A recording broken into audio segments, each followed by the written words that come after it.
still think being a knight was epic, try sweating inside 60 pounds of armour, eating mouldy meat and dying of diarrhoea all before lunch.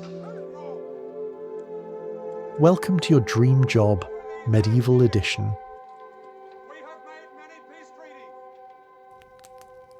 So you think you want to be a knight, swing a sword, wear some shiny armour, save a damsel or two, and maybe die heroically in a misty field while dramatic music plays in the background. That's cute. Really. But the truth is, if you lived in medieval Europe and had dreams of becoming a knight, you'd be better off dreaming of a quick death or at least a warm bed. Because what those history books and fantasy novels don't tell you is that knighthood was less about honour and more about sweat stink and slow, painful suffering wrapped in 30 kilos of overpriced metal. Let's begin with the basics. Knights didn't smell like roses and righteousness. They stank. Horribly. Like fermented armpits, wet wool and despair.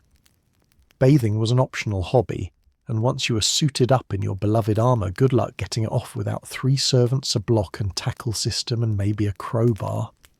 That means once you sweat inside that metallic prison, it stayed there. For days. The myth of the gallant, glistening knight. More like the sweaty, slightly mouldy tin man of your nightmares. Still romanticising it. Imagine waking up at dawn in a drafty stone keep where the only heat source is your own breath. You roll off a flea-infested straw mattress. Your body sore from yesterday's training.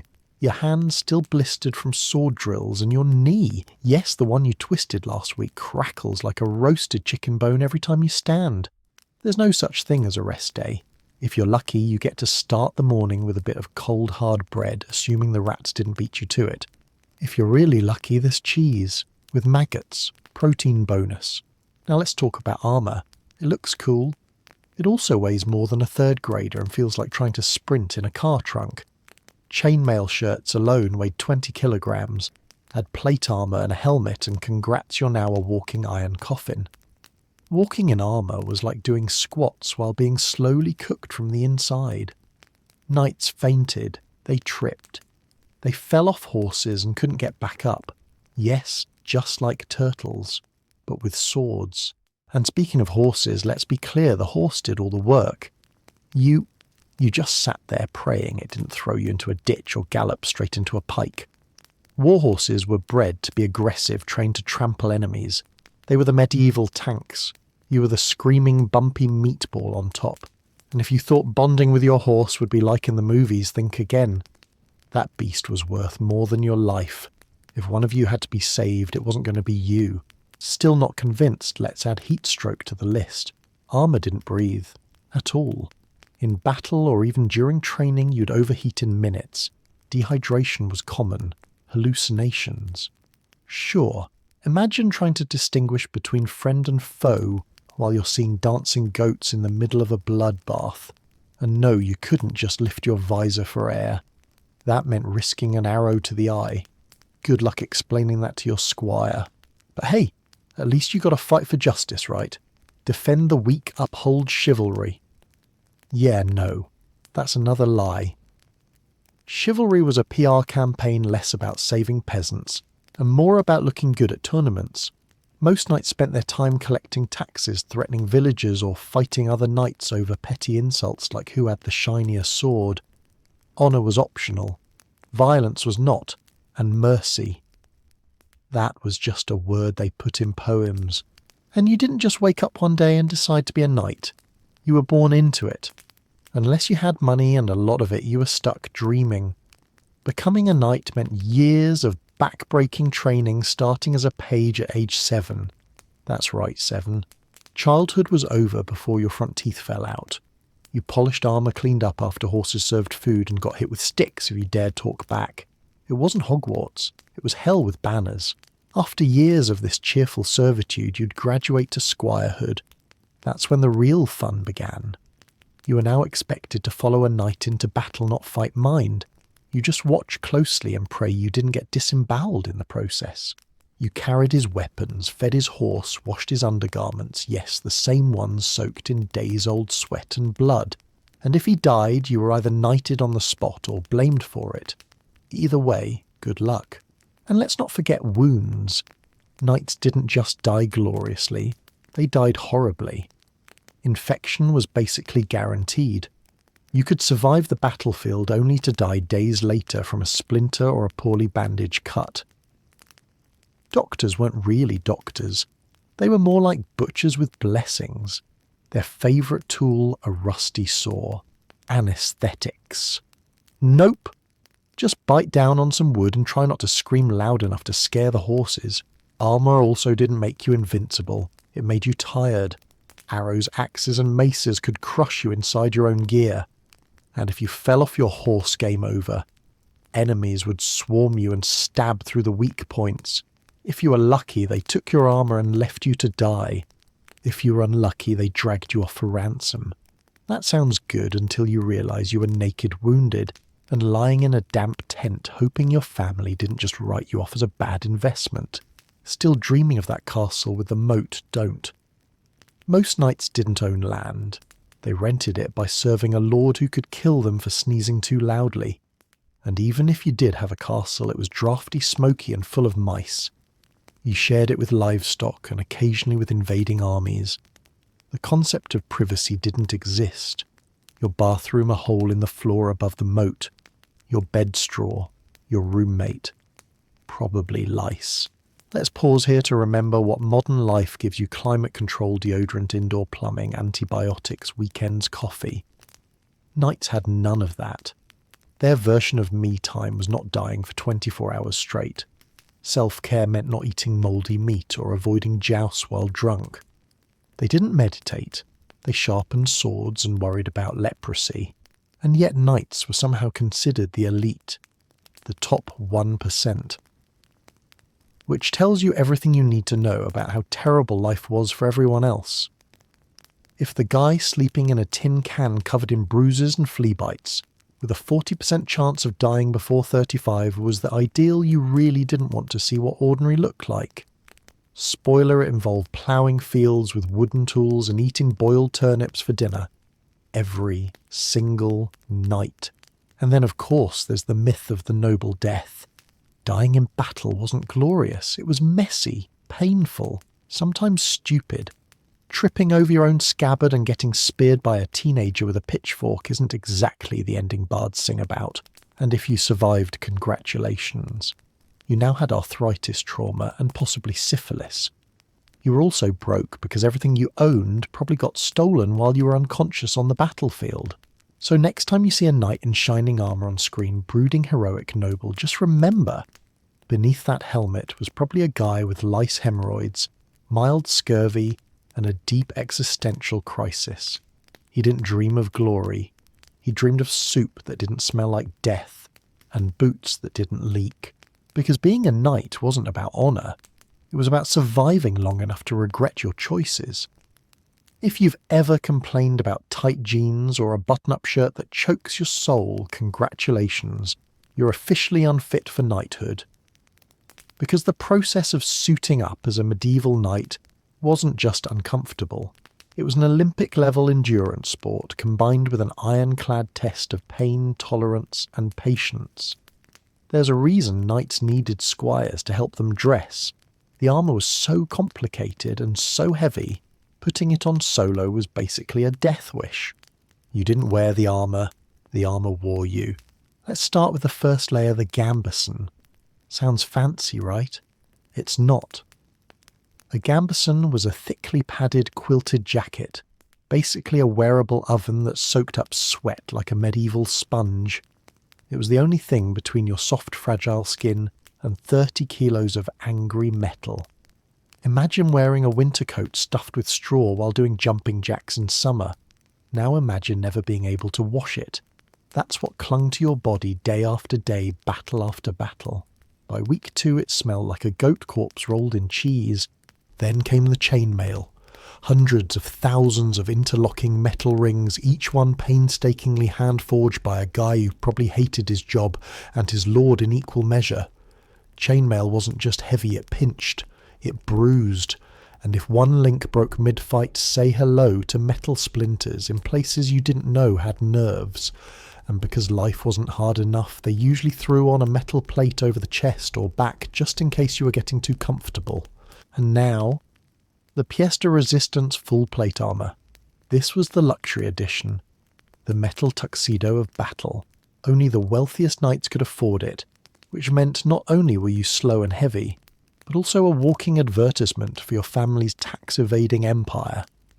The helmet alone weighed enough to give you chronic neck pain by age 20. Visibility. Picture yourself trying to fight through a glorified mail slot. Hearing muffled.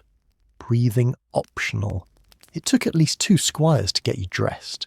They started early because by the time everything was strapped, buckled, tied and cursed into place, half the morning was gone.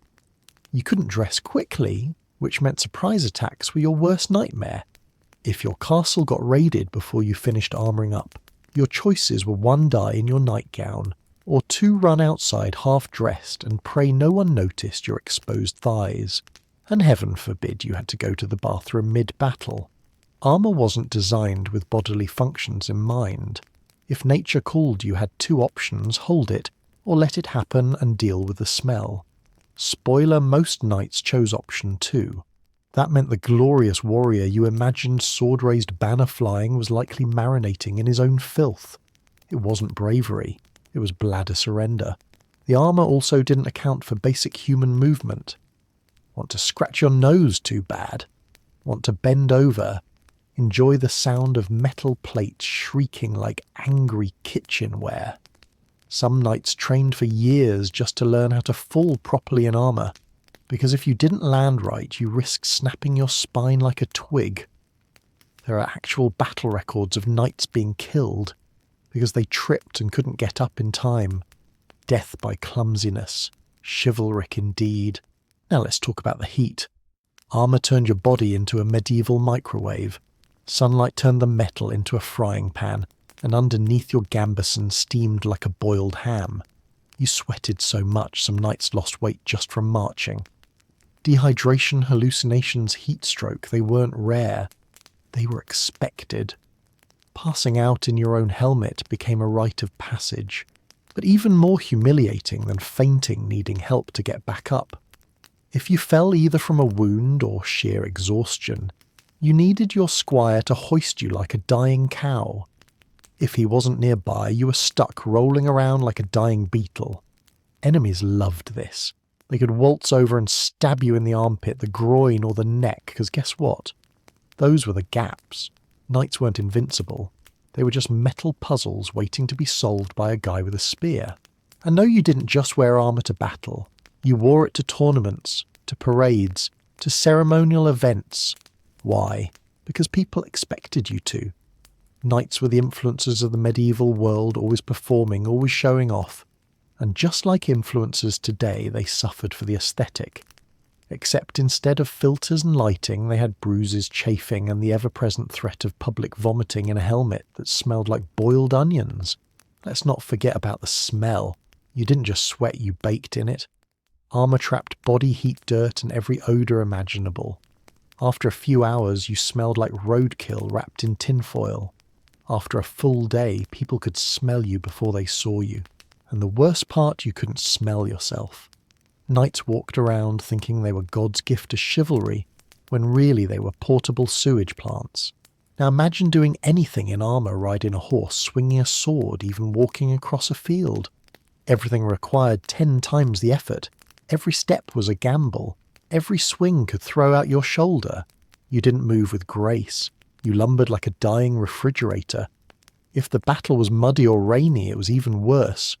Your armour sucked up water like a sponge. You weighed double, and if you fell into deep mud, you drowned. In your armour. And still people envied knights. They're so brave, they said. So noble. Meanwhile, those noble men were wheezing through their helmets, praying they didn't trip over a molehill and die in front of a bunch of smirking peasants. Being a knight wasn't about valour. It was about surviving your outfit. Also, do you know how much armour cost? A lot. Enough to buy land livestock and 3 years of food. Most knights didn't even own their own. They borrowed it, or inherited it, or pawned their soul to a blacksmith who probably charged double just for strapping it on without laughing. Losing your armour in battle wasn't just embarrassing, it was financial ruin. Imagine getting robbed and stabbed in the same hour. That was Tuesday for many knights. The worst part, armour didn't even guarantee protection. It helped, sure, but if someone was determined they'd find a way, maces were invented specifically to smash armour. Crossbows, they pierced right through. And if none of that worked, there was always the good old-fashioned tactic gang up, tackle, stab repeatedly. You weren't a god. You were just a noisy, slow-moving target with daddy issues and zero escape options. And in case you thought armour made you respected, think again. Villagers feared you, nobles manipulated you, enemies mocked you, and jesters. Oh, they lived for night jokes. You were a walking meme. The medieval equivalent of a guy who spends all his time at the gym but still gets dumped via carrier pigeon. So yes, suit up. Stand tall. Pretend you're a hero. But just know behind every noble pose was a knight gasping for breath, praying the next blow didn't land in his armpit, and trying very hard not to pass out in his own chainmail diaper. Because being a knight wasn't glamorous. It was just uncomfortable cosplay with a 50% fatality rate. You've seen the movies. Two knights lock eyes across the battlefield, steel clashes, sparks fly. There's sweat, honour, slow-motion lunges, and that final cinematic decapitation that makes everyone gasp. Except, no, real medieval sword fights weren't elegant duels. They were loud, clumsy, exhausting messes that looked more like bar fights with cutlery than scenes from a noble epic. Think less Braveheart and more drunk uncle with a shovel. The first thing to understand is that knights didn't duel with surgical precision. They hacked, they bashed, they shoved each other around in heavy armour until someone fell over or passed out. And when that happened, the real swordplay began stabbing repeatedly into whatever part of the body was exposed while the other guy screamed or gurgled or cursed your mother. If you expected honour, you probably died holding it like an idiot while the other knight went straight for your groin. Sword fighting was brutal, not beautiful. Those elegant longswords. They were closer to crowbars than ballast tools, and no people didn't fence in the way modern athletes do. There were no fancy footwork patterns or genteel flourishes. Most of the time it was a series of overhead swings, shoulder checks, and frantic, desperate jabs. If your weapon broke, use your fists. If your fists failed, bite something. That's the real knightly way. And don't even start on sword weight. No medieval swords weren't £50 like fantasy RPGs tell you. But even at £2 to £4 swinging that over and over while wearing armour was like weightlifting with your whole body. Most fights lasted a few minutes at best because everyone was too exhausted to continue. Yes, you trained for years. But no, that didn't mean you were some elegant warrior. You were a sweaty, puffing mass of chainmail and desperation, trying to swing your metal stick before you collapsed. What made things worse? The mud. Almost every battle took place in open fields, and medieval Europe wasn't known for great drainage. Knights slipped, fell, tripped over corpses. Horses kicked mud in your face.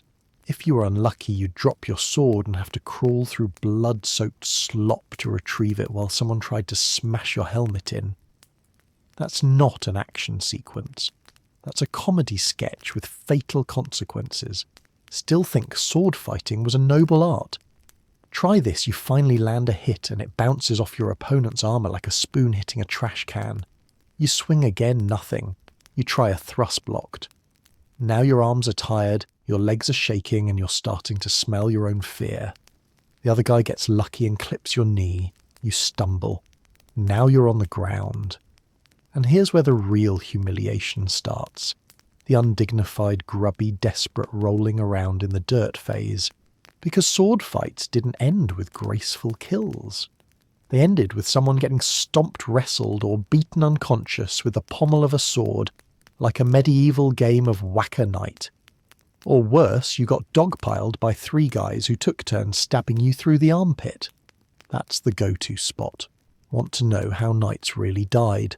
The eye slit, the groin gap, the armpit hole. Those were the fatal soft spots, not exactly the stuff of heroic legends. And even if you won, congratulations. You now had to get out of your armour, which took forever, and probably bandage some gushing wound you didn't even feel until the adrenaline wore off. You might also be dragging your dead opponent's body back to your camp to claim his gear, because that was worth more than your actual life. Looting wasn't a dishonour, it was standard practice. Die in style. Your armour goes home with someone else. That's the nightly recycling programme. Let's also talk about practice. You didn't just grab a sword and go to war. You trained endlessly, and that training wasn't fun. You fought on foot, on horseback, against straw dummies, against real people. You got bruises, broken ribs, concussions. The entire point was to simulate the worst day of your life over and over until it became routine, and still it never really prepared you for the chaos of actual combat, because no training could prepare you for the screaming, or the smell, or the moment when a friend takes an axe to the head 5 feet away and you have to step over his twitching body to avoid being next, or when your sword gets stuck in someone's ribs and you have to kick it free. Nothing prepares you for that, except maybe war. And even then the trauma was the souvenir you took home. And just to twist the knife a little deeper, most battles weren't even epic. They were short, dirty, chaotic scrambles. Some lasted under an hour. Many were won before the first sword was drawn thanks to archers or strategy or sheer panic. There are records of knights dying before they even made it to the front line, crushed in the march, trampled by their own horses, or accidentally stabbed by a panicking ally. Death by friendly fire wasn't just a risk. It was a recurring theme. Oh, and forget about fighting fair. There were no rules in real combat. If you were smart, you cheated. You threw sand in someone's eyes. You kicked their legs. You tackled them and stabbed their thigh while they screamed for mercy. And if they begged, you ignored it. Because if you hesitated, you died. Chivalry was for poems, reality was for survivors. Also, can we take a moment to appreciate how much knights hated long battles? They weren't built for stamina. They were built for shock and awe. A good knight charged in, made a mess, and hoped the enemy fled before things got too sweaty. If the battle dragged on, you ran out of energy. Your sword arm turned to jelly. You started seeing stars. And the guy across from you, yeah, he was probably a mercenary with no honour and a nasty smile. Now, if by some miracle you did everything right, landed every blow, dodged every strike, and walked away in one piece, guess what? You still had to clean your sword, sharpen it, repair your armour, clean your wounds, dig a grave for your friend, and then do it all again the next day. Being a knight wasn't a single shining moment. It was a loop of mud, blood, sweat, and regrets. And even in tournaments where you weren't supposed to die, people still did. Jousting could break bones, shatter spines, and drive splinters deep into your organs. Helmets flew off. Teeth got knocked out. One wrong move and you were a corpse at a festival. And the crowd, they loved it. Nothing got a medieval audience going like watching a knight get gored by a wooden lance and flung 6 feet in the air. Good times. Still romanticising it. Here's a tip if your battle training involves a full-time priest and a pre-written will. Maybe it's not the glamorous career you think it is. Knights knew they could die any time. That wasn't dramatic flair. That was daily life. Every bruise was a reminder. Every fight was a roll of the dice. You didn't fight for glory. You fought because you had to. Because the other guy hated you, or your lord ordered it, or because you needed money and looting was faster than farming. So next time you pick up a foam sword at a Renaissance fair and shout for honour, just know the real thing involved. Broken ribs, missing fingers, and a lifetime of pain that even the best leeches couldn't fix.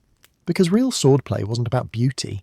It was about surviving the slapstick horror of swinging sharp metal while blind, exhausted, and slightly concussed. Let's say your noble father looked at you 7 years old, missing front teeth, sticky with jam, and said, "Son, it's time you became a man." He didn't mean learning taxes or mowing the fields. No, he meant packing you off to another lord's castle to start your training as a knight. Congratulations. You've just been enrolled in the medieval version of military preschool, except with more beatings and fewer nap breaks. Welcome to life as a page. Being a page was like being the world's most underpaid intern, except instead of fetching coffee, you fetched urine buckets and bloodied armour. Your job: shut up, do what you're told, and smile while you're being yelled at in Latin.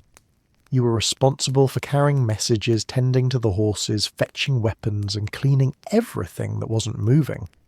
You were also the family sacrifice traded like Pokemon cards to strengthen alliances between noble houses.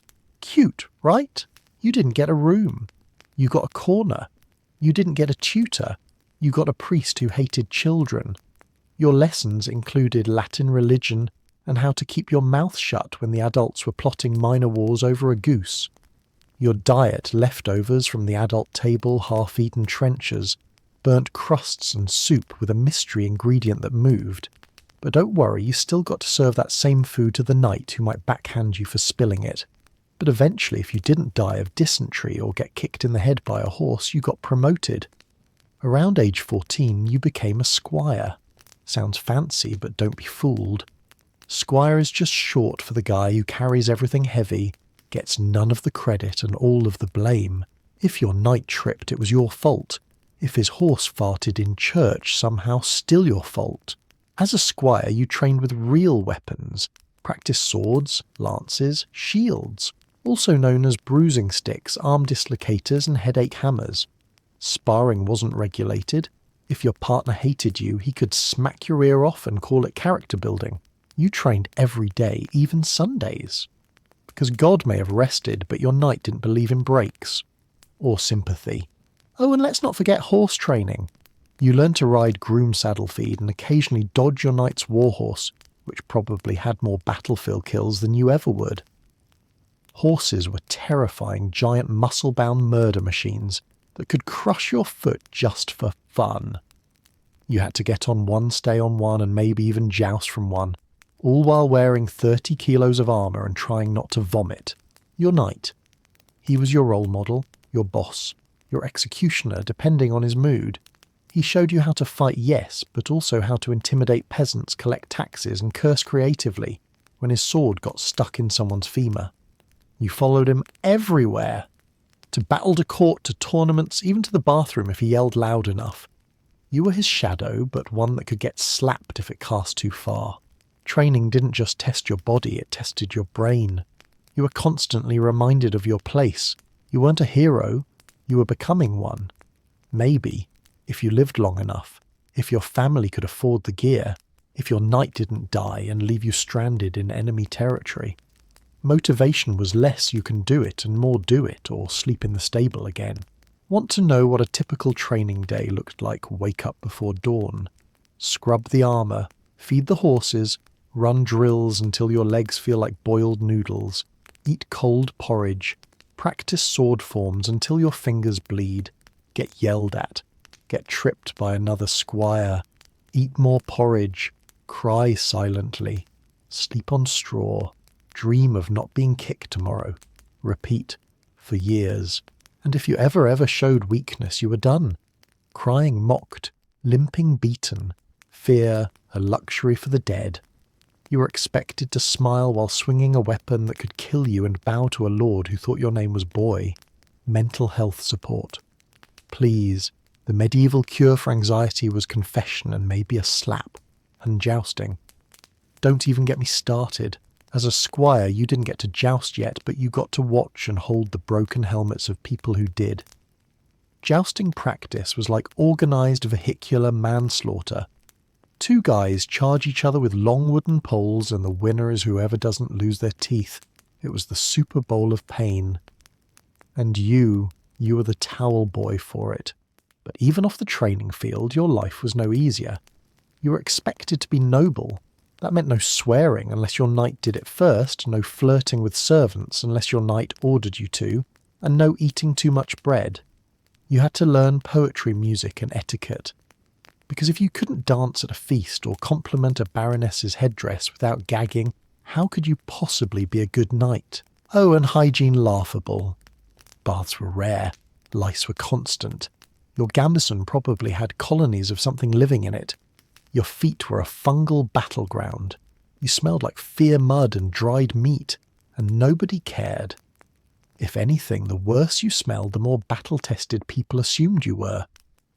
Fragrant was just another word for don't mess with him, he's clearly suffered. And let's say you did everything right. You trained hard, you obeyed orders, you bled and bruised and somehow didn't die of shame.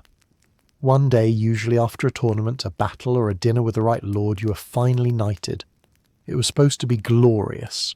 You got tapped on the shoulder with a sword, everyone clapped, and maybe they fed you something warm. You were now officially a knight. And your reward? You got to do all the same things as before, but with more responsibility, more danger, and still no pay. You didn't suddenly get a castle, or land, or even respect. You just got moved up the ladder of pain. You are now expected to lead fight, kill, die, and not complain. Because you're a knight now, and that somehow meant bulletproof morals and iron kidneys. And guess what happened if you failed?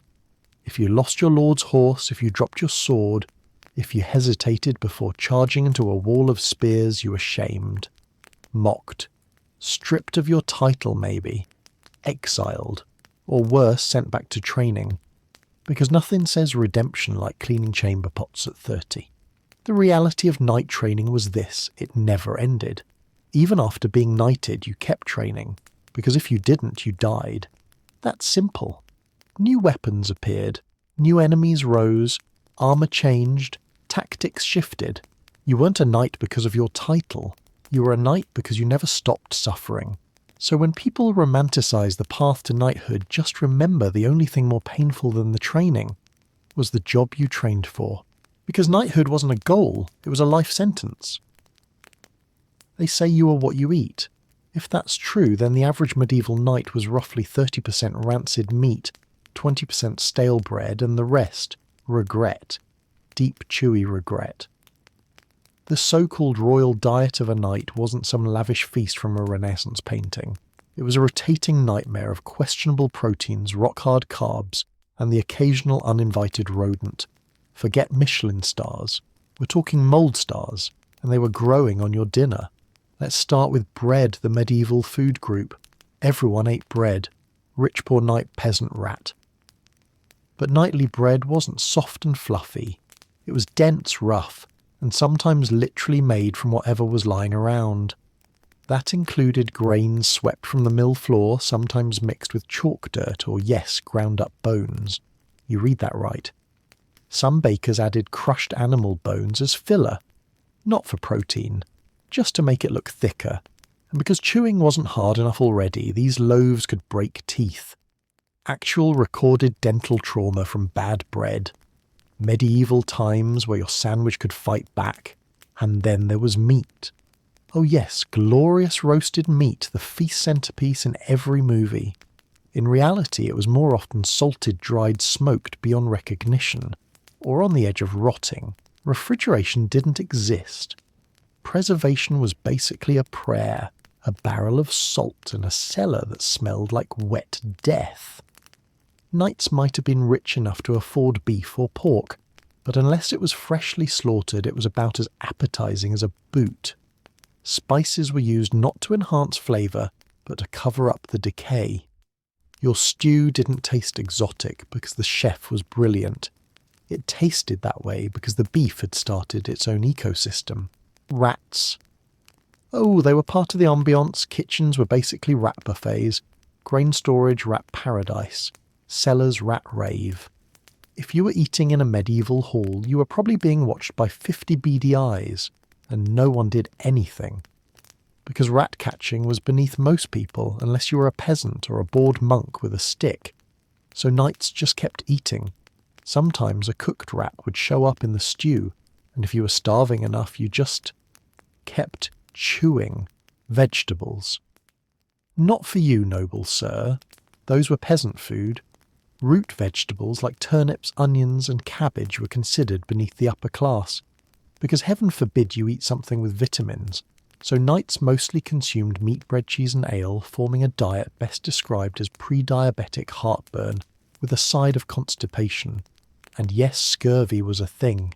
You could be covered in armour but missing teeth from a lack of oranges. That's how heroic you were. Let's talk cheese. You might think, at least cheese is safe. It was not. Medieval cheese was often made without pasteurisation or hygiene. It aged in cellars that doubled as mushroom farms and sometimes contained guests, maggots.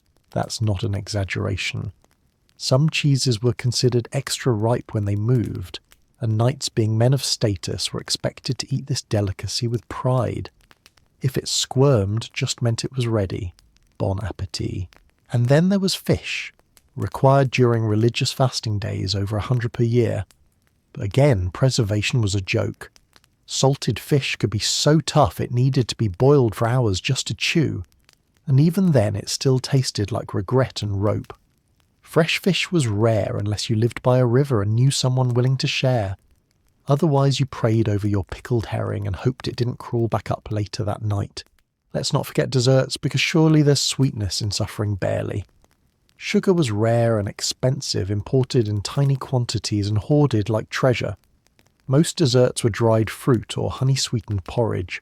Pies existed, but often included meat. Yes, meat pies as dessert. Your apple pie might have pigeon in it. Your fig tart surprise turnips. Nothing was sacred. Medieval cooks believed in experimentation, and knights were the guinea pigs. What about feasts? Those happened, especially after battles, weddings, or someone got crowned or beheaded. Tables were piled high with roasted animals, jellied eels, moulded breads and wine that had more floaters than flavour. But feasts weren't about quality, they were about display. You could have a giant roasted swan in front of you, but that didn't mean you were eating the swan. Most of the time it was decoration. The real meat went to the Lord. You got goose feet or some questionable soup in a wooden bowl. Also don't assume cutlery. Forks weren't widely used. Most knights ate with their fingers or dull knives. Communal bowls were common, so you dipped your bread into the same gravy as 4 other people, including that one guy who hadn't washed since Pentecost, and you wiped your hands on whatever was nearby cloak curtain dog. Hygiene, not a thing. You ate with your hands and then used those same hands to adjust your armour or pet your horse. Bon appétit again. And drinks water wasn't safe. In many places it could kill you faster than an arrow, so everyone drank ale or wine, morning, noon and night, even kids. Knights drank beer not to party but to survive, which explains a lot. Being tipsy was better than being infected. So yes, battles were occasionally fought by half-drunk men in full armour, swinging swords and burping dried fish. Let's talk portion control. Spoiler, there was none. Knights were expected to eat like beasts to show wealth and power. Think 10-course meals where half the food gets thrown to dogs or minstrels. Overeating was a sport, and what wasn't eaten immediately went bad fast. Leftovers were shared with servants' dogs or left to rot in the kitchen, until some desperate squire fried it into new stew. Nothing says elite like mystery meat pie 3 days in a row, and then surprise you got food poisoning. Because medieval cooking temperatures were more of a suggestion than science. No meat thermometers, no expiration dates. If your stew made you sweat, hallucinate, and visit the latrine every 5 minutes, well, maybe you just needed more faith. Doctors would suggest leeches or holy water. You meanwhile were hugging a hole in the ground and making bargains with God between wretches. What about during campaigns? Oh boy, if you thought castle food was bad, try field rations. Knights on the move lived off hard bread, dried beef and boiled water with a twig in it. Supplies ran out fast. Sometimes you had to hunt or steal. Or if things got really dark, eat the horse. That majestic beast you trained with since boyhood. Yeah, it's stew now, with some moss. Served lukewarm. You'd cry if your tear ducts weren't dehydrated. So let's be clear, being a knight didn't mean eating like royalty. It meant eating like a paranoid raccoon with a social status complex.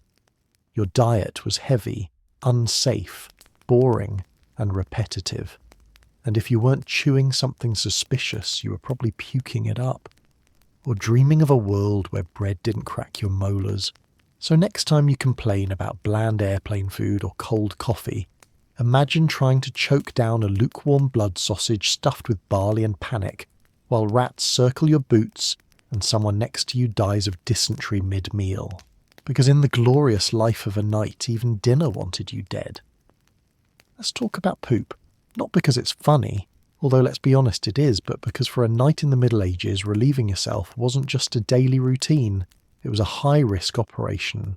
Forget scented toilet paper, automatic flush, or even a door. Bathroom breaks back then were like Russian roulette. Every time you squatted, you gambled with your dignity, your health, and occasionally your life. Knights may have worn shining armour, but when nature called, even the bravest warrior trembled. First off, toilets. Actual toilets didn't exist in the way we understand them. Most castles featured what was generously called a garderobe, a narrow stone shaft built into the outer wall, essentially a medieval poop chute. You sat on a slab of wood or stone with a hole in it, and gravity did the rest. Everything you produced dropped straight down into the moat or a pile of composting horror below, which meant if the wind was right or wrong, you got a refreshing splash of your own biology wafting back up as a parting gift. The moat, by the way. It wasn't just decorative or defensive, it was the sewage system. So while you were marvelling at a picturesque castle surrounded by a shimmering body of water, you were actually looking at a festering soup of waste fish guts, rotting food and diseases with Latin names. Knights had to cross it. Sometimes they had to drink from it. And in siege times, moat water was the drinking supply. Bon appetit. Privacy, don't even ask. Guardrobes didn't have doors. Or if they did, they were basically planks leaning awkwardly. You were expected to do your business as quietly and modestly as possible, while others strolled by pretending not to notice the grunts, groans, or unmistakable sound of splashdown. No partitions, no stalls, just a cold hole and a strong sense of denial. You learned early that dignity was optional, but speed was essential. Let's talk about nighttime emergencies. If you had to go in the middle of the night, tough luck. You didn't wander through pitch-black stone corridors with a candle just to drop your pants in a freezing shaft. Instead, you used a chamber pot, which is exactly what it sounds like, a glorified bucket.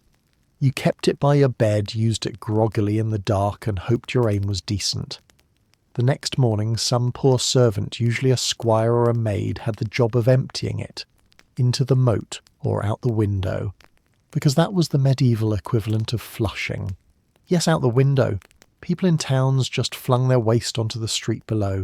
They yelled garde-lo, literally watch out for the water, and hoped anyone underneath moved fast enough. Knights walking through cities learned quickly hug the wall and pray the guy above you wasn't having a rough digestive day. Getting hit with airborne excrement wasn't an accident. It was a Tuesday. Now imagine being on the battlefield. You're wearing armour. You're surrounded by your fellow knights. You've just eaten 6 pounds of salted pork and ale, and your stomach is threatening to declare war. What do? Strip down in a field, crawl into a bush and hope no one notices? Not likely. Most knights just let it happen, inside their armour. That's right. Some of the most noble warriors in history fought battles, while silently stewing in their own excretions, because when the options are death by arrow or a self-inflicted diaper moment, you choose the one that lets you keep breathing. This led to rashes, sores and smells that were so legendary, chroniclers would write about them. A knight who hadn't changed his undergarments in days and had been sweating, bleeding and relieving himself inside his steel casing. He didn't just smell bad, he was a walking biohazard. And armour didn't breathe, it baked everything in. When you finally took it off, it was like opening a cursed tomb. No treasure, just fumes. Let's not forget the health risks. Sanitation was non-existent. Bacteria threw daily raves in every corner of the medieval world. If you had a cut, no matter how small, and sat on a dirty stone toilet, you risked infection. tetanus, gangrene, something called the bloody flux. One unlucky moment and your bathroom break turned into a month-long fever with hallucinations and a 50-50 chance of death. Because cleanliness wasn't next to godliness. It was miles away, somewhere no knight could afford to travel. Soap existed technically, but it was made of lye and animal fat and usually reserved for clothes or dishes. Personal hygiene was a special occasion event. Bathing once a month if you were lucky, and if you didn't think it made you weak or soft. Some knights believed water carried disease. To be fair, they weren't wrong when it came to moat water. So they covered their stench with perfume herbs or just sheer arrogance. And when they did bathe, it wasn't like your relaxing soak. Public baths existed, but they were crowded, unsanitary, and occasionally doubled as brothels. So a knight trying to get clean might end up with more than just cleaner armpits. After a while, many just stopped trying. They developed what historians generously call a robust tolerance for bodily odours, or what we call no friends. During campaigns, bathroom options got worse. You dug a hole, went in it and covered it up, unless you didn't. In which case the entire camp slowly turned into a minefield of feces. Disease spread rapidly. Dysentery could wipe out more troops than swords ever could. And knights, being the nobility, sometimes refused to dig their own latrines because apparently shovels were below their status, so their squires handled it. Another glamorous perk of medieval internship. And women, female nobles and warrior women had it even worse. Dresses, armour and social expectations made public relieving a nightmare. Some wore hygiene cloths, the ancestor of sanitary pads, but changing them during travel or war was nearly impossible. If you thought chafing was bad in armour, imagine it with an unwashed linen pad under 12 layers of clothing riding a horse for 12 hours a day. That's not gallantry, that's medieval torture. The worst part. No one talked about any of this. Chroniclers wrote about battles, kings' feasts, but rarely about where people went to the bathroom, as if knights simply didn't. As if all that mead and salted meat just evaporated, but they did, constantly, messily, and it was one of the ugliest, most inescapable parts of daily life. You could swing a sword like a god and still slip on someone's filth walking through your own courtyard.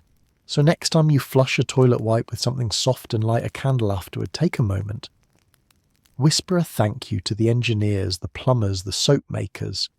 Because had you lived as a knight, your bathroom break would have been cold, public unsanitary and potentially fatal.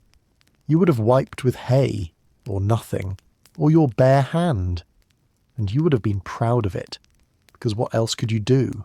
Because being a knight wasn't just dangerous on the battlefield. It was dangerous in the bathroom. Our medieval romance, the candlelight, the poetry, the stolen glances across a great hall while harp music plays softly in the background. And by harp music we mean the sound of your father bartering your future spouse in exchange for 3 goats, a strip of land, and a political alliance that would crumble in 2 winters. Love that wasn't in the contract, because in the world of knights, romance was less about passion and more about property rights and strategic breeding. Let's set the record straight, knights didn't marry for love. They married for land titles and dowries. Sometimes they didn't even meet their bride until the wedding day, or worse, met them when they were still a child, promised in a dusty agreement between 2 powerful men whose idea of compatibility was, you both have a pulse and Catholic bloodlines. If you were a knight, your heart wasn't yours. It belonged to your family's ambition, your future wife. Probably 12 to 14 years old when the marriage was arranged. If you were lucky, she didn't hate you. If you were really lucky, she spoke your language. But emotional compatibility, sexual chemistry, common hobbies. Please, that wasn't part of the feudal checklist. What mattered was her fertility, her virginity, and how much land her father was willing to cough up in exchange for your sword and family crest. And speaking of virginity, it wasn't just valued, it was obsessed over. Knights often had their brides examined by midwives or older noblewomen to verify their purity. Yes, it was exactly as creepy as it sounds. A woman's entire worth could hinge on the thin membrane of hymenal tissue. And if the sheets weren't blood-stained on the wedding night, well, congratulations. You just bought yourself a lawsuit, an annulment, or a duel at dawn. Because nothing screams romance like trial by combat over the supposed elasticity of someone's anatomy. Wedding nights. Let's not romanticize that either. These weren't candlelit nights of whispered affection.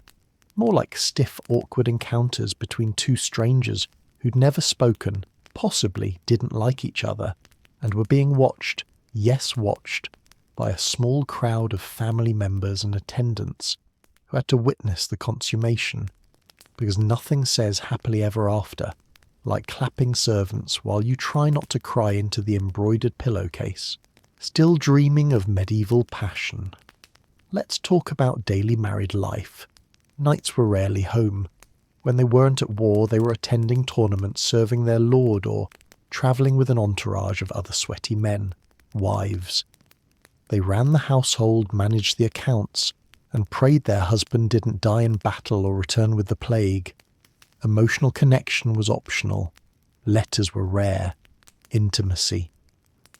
Maybe once a month, assuming he wasn't drunk or riddled with boils. But wait, weren't knights supposed to be chivalrous lovers? Weren't they writing poems and pining for beautiful maidens in towers? Yes, but here's the twist. Those women were usually not their wives. Courtly love, the kind sung about by bards, wasn't about marriage. It was about unattainable affection for another man's wife, preferably someone noble, poetic, and very much off-limits. Real love, ironically, had to exist outside the suffocating institution of marriage to be considered pure, so knights flirted, wrote sonnets, sang songs beneath windows, and then went home to their itchy arranged marriages where both parties secretly hoped the other would join a monastery. Affairs were common, though extremely risky. If a knight was caught seducing a noblewoman, public shame, possible castration, maybe even death. But if he seduced a servant girl or a peasant woman, different story. That kind of romance usually came without consequences for him anyway. Servant girls didn't get love letters. They got cornered in hallways.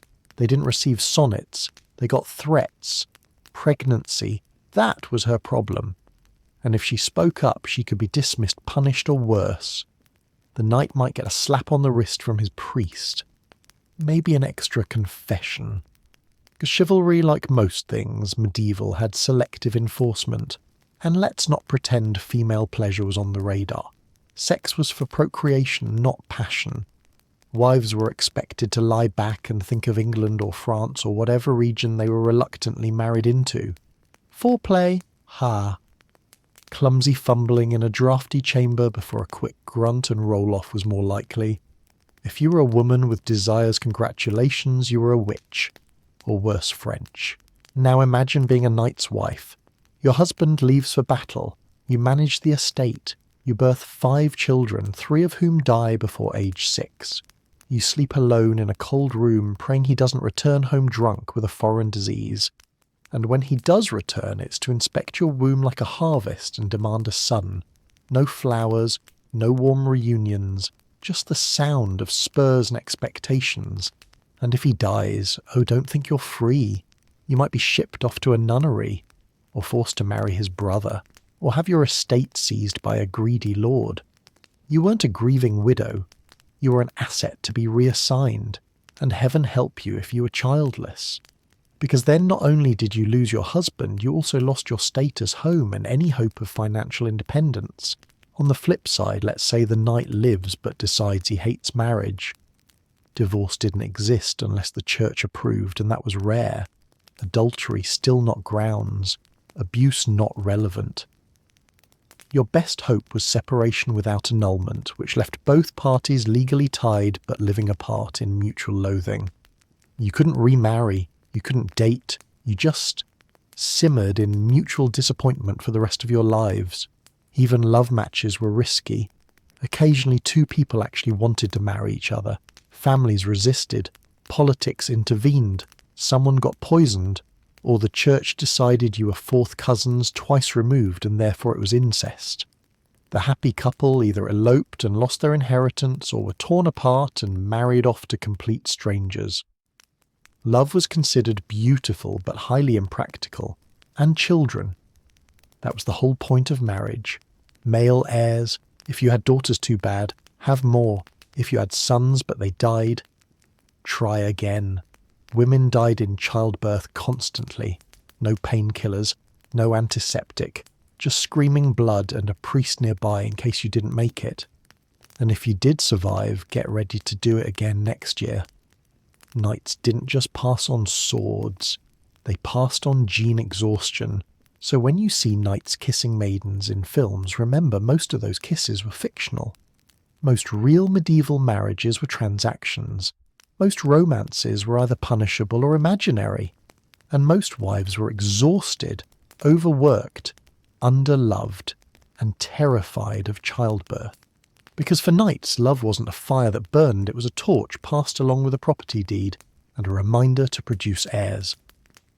Let's talk about chivalry, that shining code of honour whispered through the halls of history like it actually meant something. Loyalty, bravery, justice, protection of the weak. Sounds nice, doesn't it? Like a medieval TED Talk in shining armour. But for knights living in the bloody, brutal chaos of the Middle Ages, chivalry wasn't a noble compass.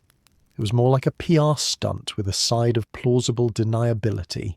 You see, the whole idea of chivalry was invented to make knights seem less awful.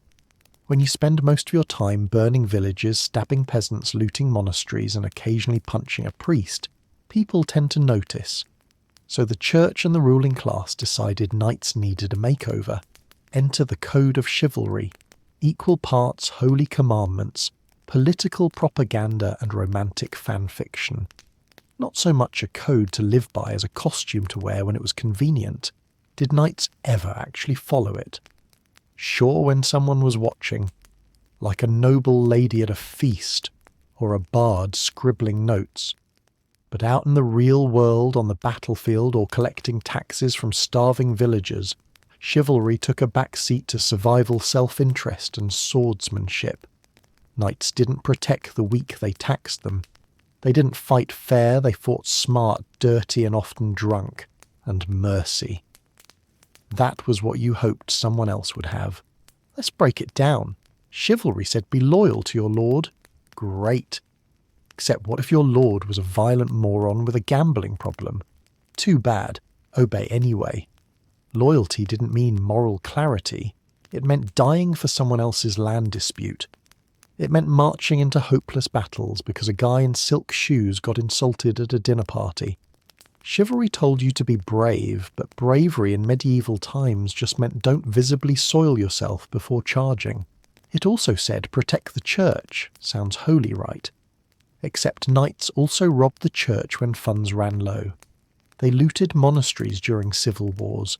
They took bribes from abbots and ignored excommunication if it was inconvenient. One knight got so bored he allegedly jousted in front of a cathedral during Mass. Chivalry wasn't about protecting God's house. It was about not getting caught torching it.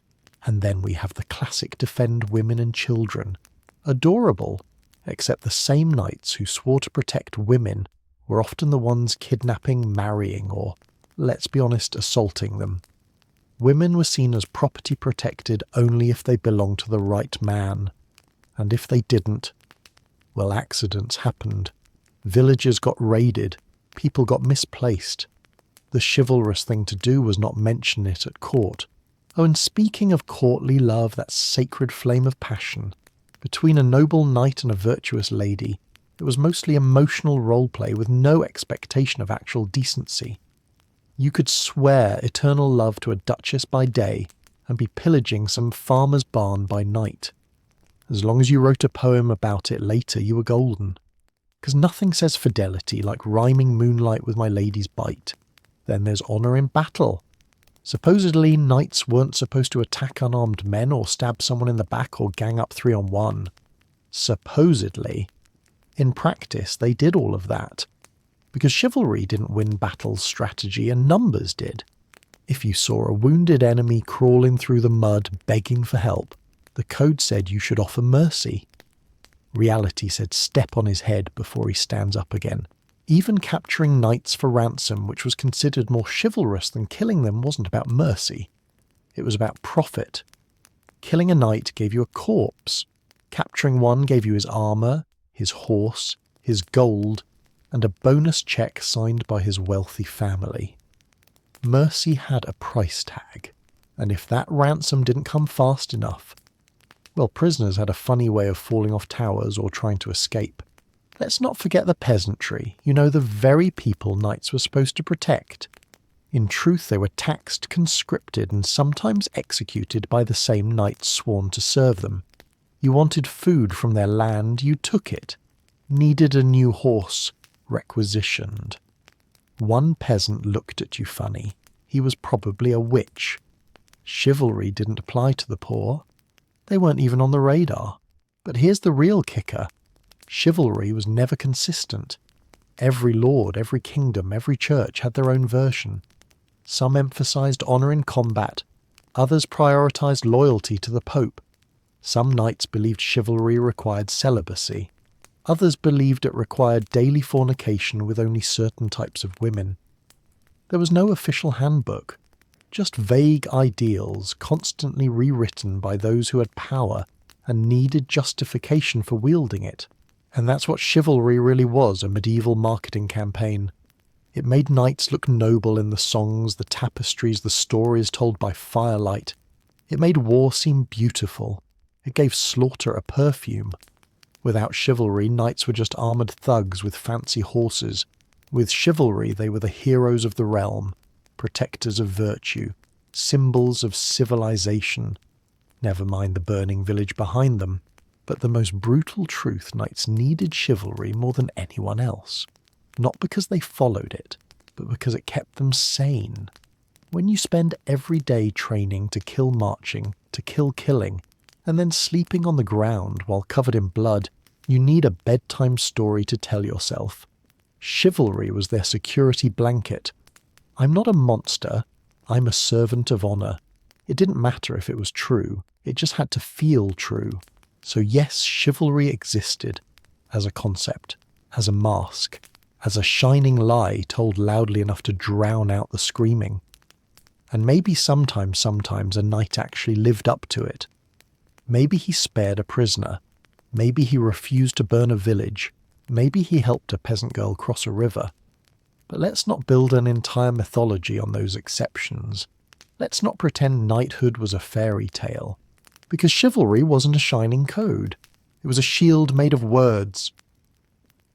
Let's get something straight right away. Medieval battles were not chess games played by gentlemen in armour, moving gracefully across a clean, grassy field. They were chaotic meat grinders, where strategy often went out the window around minute 5, and the winning side was usually whoever smelled slightly less like decomposing sheep. If you're imagining a knight charging into glorious combat with gleaming armour and a righteous cause, stop. Start picturing a man in 70 pounds of metal, already half dehydrated, slipping in mud, screaming at a squire who ran off with the last water skin. That's closer to the truth. Most medieval battles were won before swords ever touched. You know what beat knights more often than other knights' weather? Terrain, food shortages, dysentery. A surprise rainstorm could turn a heroic cavalry charge into a muddy clown parade. A poorly timed sneeze from the commanding lord could send thousands into the wrong direction. And if you were on the front lines, your noble task was to be the first human sandbag. Because the real strategy was to send the expendables in first peasants with pointy sticks and hope enough of them died to wear down the enemy. Once the actual fighting started, things got even messier. It wasn't about elegant fencing or clever tactics. It was about not getting trampled, not losing your helmet and not getting hit in the eye by a random farmer with a sharpened hoe. Battles were noisy, crowded, confusing. People yelled in a dozen dialects. Horns blared. Horses screamed. You couldn't tell friend from foe, especially after 2 minutes of dust blood and someone else's tooth flying into your face. so you just swung wildly and hoped for the best. And those swords you spent years training with mostly useless in the crush of bodies. They were too long, too awkward, and way too polite for the reality of medieval warfare. You know what worked better? Daggers, maces, axes, rocks, your own fists. Knights would often drop their fancy swords in favour of a club with nails hammered through it. Because when you're tangled up with 3 other sweaty men all trying to stab each other, finesse goes out the window. What you needed was brute force and a total disregard for personal hygiene. Let's say you survived the first few minutes, miracle already. Now you had to worry about friendly fire. Yes, that's right. In the confusion, you were just as likely to get hit by your own side as by the enemy. Arrows didn't come with team colours. Cavalry sometimes charged the wrong group. One knight famously got trampled by his own lord's horse, and was then blamed for losing the battle while still unconscious. And when it came to injury, oh boy. The medieval battlefield was less a place of glory and more of a pre-hospital waiting room made of pain. You could get stabbed, slashed, clubbed, crushed, burned, drowned, trampled, or all of the above. Even if you survived the actual fight, chances were high that your wounds would kill you later. Infection was almost guaranteed. Clean bandages didn't exist. If someone helped you, they might wrap your injury in a scrap of cloth previously used to wipe a horse's behind. Congratulations, you've just invented sepsis. Now enters your saviour, the battlefield surgeon. Who was he? Usually a barber, or a priest, or a guy who once saw a pig get butchered and said I could do that to a person. He came equipped with a knife, some alcohol, not for you, for him, and a firm belief that amputation solved most problems. Your leg was broken, chop it off. Your arm was infected, chop it off. Your head hurt, pray harder. Pain relief. Hilarious concept. The most you'd get was a stick to bite and a prayer mumbled over your slowly bleeding body. Anesthetic, non-existent. You were conscious for everything. You felt the sore. You smelled your own burning flesh as they cauterized the wound. And if you screamed too loud, they told you to man up or offer your pain to God. Fun fact, some knights bit down so hard they cracked their molars mid-surgery. Oh, and cleanliness. That was for cowards. Surgeons didn't wash their tools between patients. Why bother? You were already covered in blood guts, and what might have been bits of someone else's liver. If you didn't die from the original wound, you'd die from the treatment. Survival was a lottery. Medicine was a blood-soaked guess. Let's not forget the psychological trauma. Nobody called it PTSD back then. They called it madness, melancholy, or simply, he's not right since that battle. Some nights came home screaming in their sleep. Others couldn't be around loud noises or the smell of meat. But therapy didn't exist. You just had to stuff it down beneath your breastplate and pretend everything was fine. You're a knight after all. Show no weakness. And if you actually won the battle, don't celebrate yet. Now came the part where you looted the bodies, cleaned your wounds with wine, and marched another 50 miles on a diet of horse jerky and mouldy biscuits. Also, someone still had to write the report. You couldn't read, but your lord scribe could, and he would probably give all the credit to someone who spent the entire fight hiding behind a tree. Let's also spare a moment for sieges, the extended torture version of medieval warfare. Instead of one day of mayhem, you got months of boredom, hunger, disease, and the occasional boulder launched into your bedroom. Knights had to camp outside walls, rain or shine, waiting for people inside to starve, surrender, or open the gates out of sheer hopelessness. And if you were inside the city under siege, hope you like rats, and shoe leather, and boiling your belts into soup.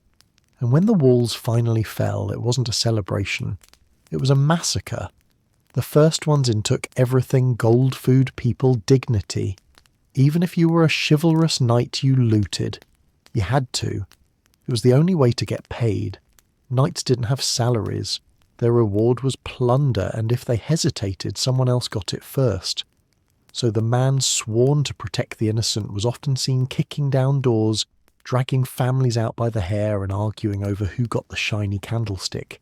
But the real cherry on top of this gore sundae, even dying wasn't guaranteed to be heroic. You might get buried in a mass grave, or left to rot in the sun, or have your armour stripped, your body dumped in a ditch, and your name erased because some noble didn't like your family. Statues weren't built for the ones who bled. They were built for the ones who paid the sculptor. So next time someone tells you medieval warfare was a glorious stage for noble courage, remember this. It was a screaming, chaotic, disease-ridden blender of steel and suffering. Heroes didn't walk away with clean swords and flowing capes. They limped home half deaf, half blind, and fully traumatized.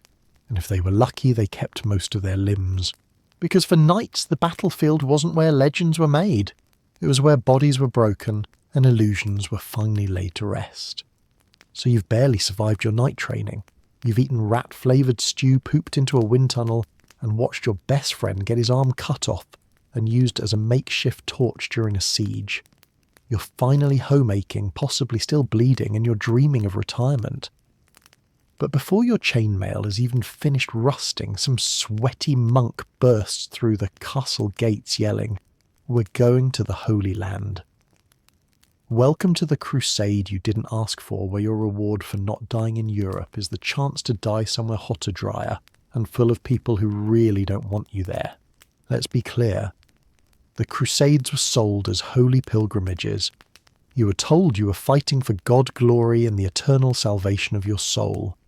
What you were actually doing was signing up for an international hiking trip through desert hellscapes, armed with boiling armour, bad directions, and worse leadership. It wasn't just a war, it was an over-glorified death march. The Pope made it sound like a spiritual vacation. Spoiler, it was more like medieval Hunger Games, but with dysentery and no prize. Your journey began with a lot of excitement and very little planning. Some lord would rouse the troops, shout something about Jerusalem, and before you knew it, thousands of people who'd never seen a map were marching east. Half of them weren't even knights. Just peasants with pitchforks, nobles looking for extra land, and guys who thought crusade meant free stuff. Logistics, almost none. Food. Whatever you could carry, steal, or hope miraculously fell from heaven. Most knights left without enough supplies for the first week. The travel itself was the first battle. Long days of blazing sun, freezing nights, and dysentery-filled campsites. You crossed rivers, mountains, and deserts, all in heavy armour. You thought sweating under plate mail in France was bad. Try doing it in 100-degree heat, surrounded by flies and the scent of 14,000 men with no concept of bathing. Horses dropped dead. People dropped dead.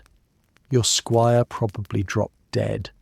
And you kept going, not because of faith, but because turning back meant shame or worse, excommunication.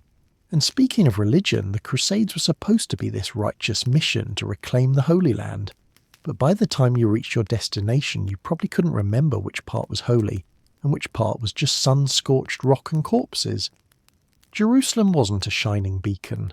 It was a pile of stone behind walls guarded by men who were very good at killing intruders, and not particularly impressed by your French accent and moral superiority.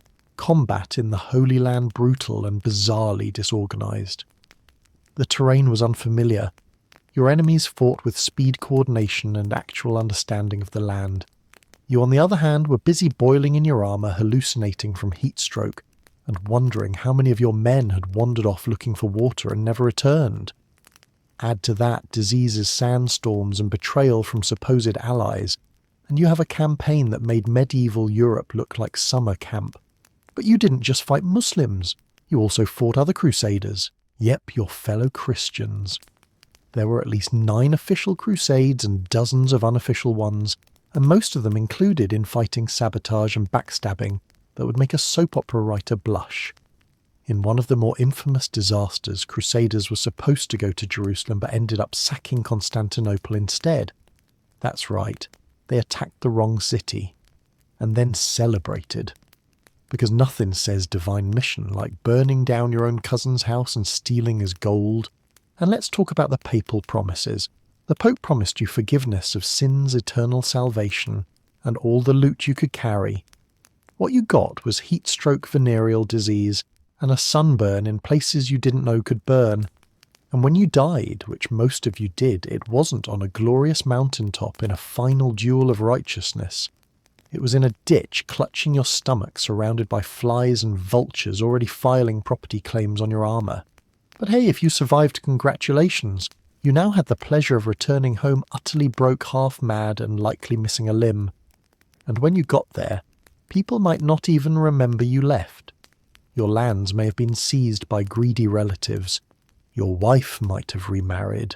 Your village might think you were dead. And guess what? You still had to confess your sins because it turns out the church kind of moved the goalposts while you were gone. Let's not forget the moral gymnastics involved in the whole thing. You were told that killing was a sin except during a crusade when it was suddenly holy. Not just permitted, encouraged. Murder someone in your village, eternal damnation. Murder someone in the Holy Land, eternal reward. The line between Christian knight and holy war criminal got very blurry very fast. And those acts of liberation more like wholesale slaughter. When Crusaders breached Jerusalem in 1099, they didn't just reclaim it. They massacred nearly every man, woman and child inside the city, regardless of religion. Blood ran ankle-deep through the streets. Children were decapitated. Civilians were burned alive. Knights rode through it all like avenging angels on horseback, convinced they were doing God's work, because someone in Rome said it was okay, still feeling inspired. Let's talk about the mental toll. Many knights came back spiritually shattered. They'd committed atrocities in the name of righteousness and watched their friends die screaming under a foreign sky. Some turned to prayer, others turned to drink. Many just stopped talking altogether, sitting silently at the edge of feasts like ghosts in armour. Their eyes were vacant, their hands still trembled from the heat, the horror and the guilt. And yet they were welcomed as heroes. The Crusades were supposed to unite Christendom. Instead, they created centuries of hostility debt and religious hypocrisy so dense you could build a wall with it. For knights, it was a wake-up call. The shining code of chivalry meant nothing when orders from a pope sent you to die in a place you didn't understand for reasons you couldn't question. Because in the end, the crusade wasn't a glorious calling. It was an obligation dressed in gold, hiding a pit of sand, blood and regret. If you think fashion is pain, you've clearly never been a knight in summer. Forget corsets and high heels. Knights walked around in portable metal ovens layered like a cursed medieval onion. From the outside it looked majestic, shining steel, elegant surcoats, family crests fluttering in the breeze. But inside that armour, it was a swamp of sweat-chafed skin and personal despair, a place where hygiene went to die and dignity tagged along shortly after. Let's begin with the basics. Armour was not some one-size-fits-all suit you could just throw on like a hoodie. It was custom-made, expensive, and often took months to complete. You didn't just wake up and put on your battle gear, you needed at least 1 or 2 people to help you into it.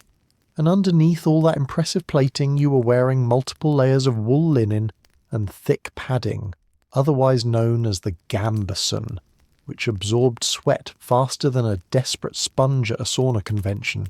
Now imagine wearing all that in the middle of July during a parade or worse, a battle. You didn't glow with honour, you dripped with it. Sweat ran down your back, pulled in your boots, soaked your gambeson, and had nowhere to go. You couldn't take it off, not easily. So you just baked, turning into a walking stew of human juices and desperation. And no, they didn't have deodorant. They had rosemary prayers and the cruel illusion of breeze. Chainmail was supposed to be the lightweight option. Hundreds of thousands of tiny iron rings linked together like some sadistic medieval crochet. It clung to your body. It pinched your skin. And if you had chest hair, congratulations, it's gone now. Chainmail didn't breathe. It chewed.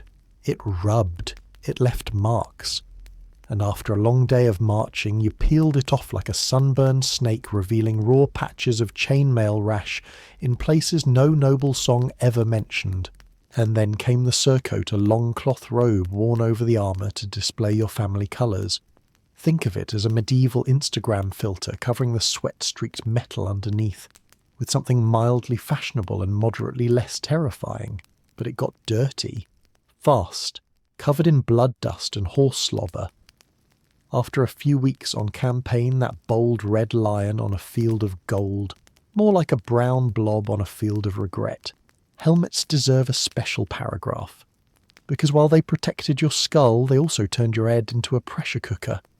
Visibility was a joke, 2 tiny eye slits if you were lucky. Breathing through your mouth like a gasping fish. Talking. Muffled nonsense. You couldn't scratch your nose, you couldn't wipe your face. You couldn't hear the guy next to you yelling, "Watch out," because your ears were sealed under 5 pounds of iron echo chamber. But hey, you looked cool, sort of. And then there were the fashion statements. Knights loved flashy touches, plumes on helmets, gold inlays on armour, embroidered cloaks, jewelled sword hilts. You'd think they were going to a wedding, not a war. These accessories were less about practicality and more about outshining each other in the vanity contest of doom. Nothing says man of honour like riding into battle with a feather on your head and a cape that screams "stab me first." But the fashion didn't end in battle. At feasts, knights had to ditch the armour and dress to impress. That meant tight hose, impractically long tunics, pointy shoes that could skewer rats and hats so ridiculous they could double as siege weapons. Colours mattered. Fabrics mattered.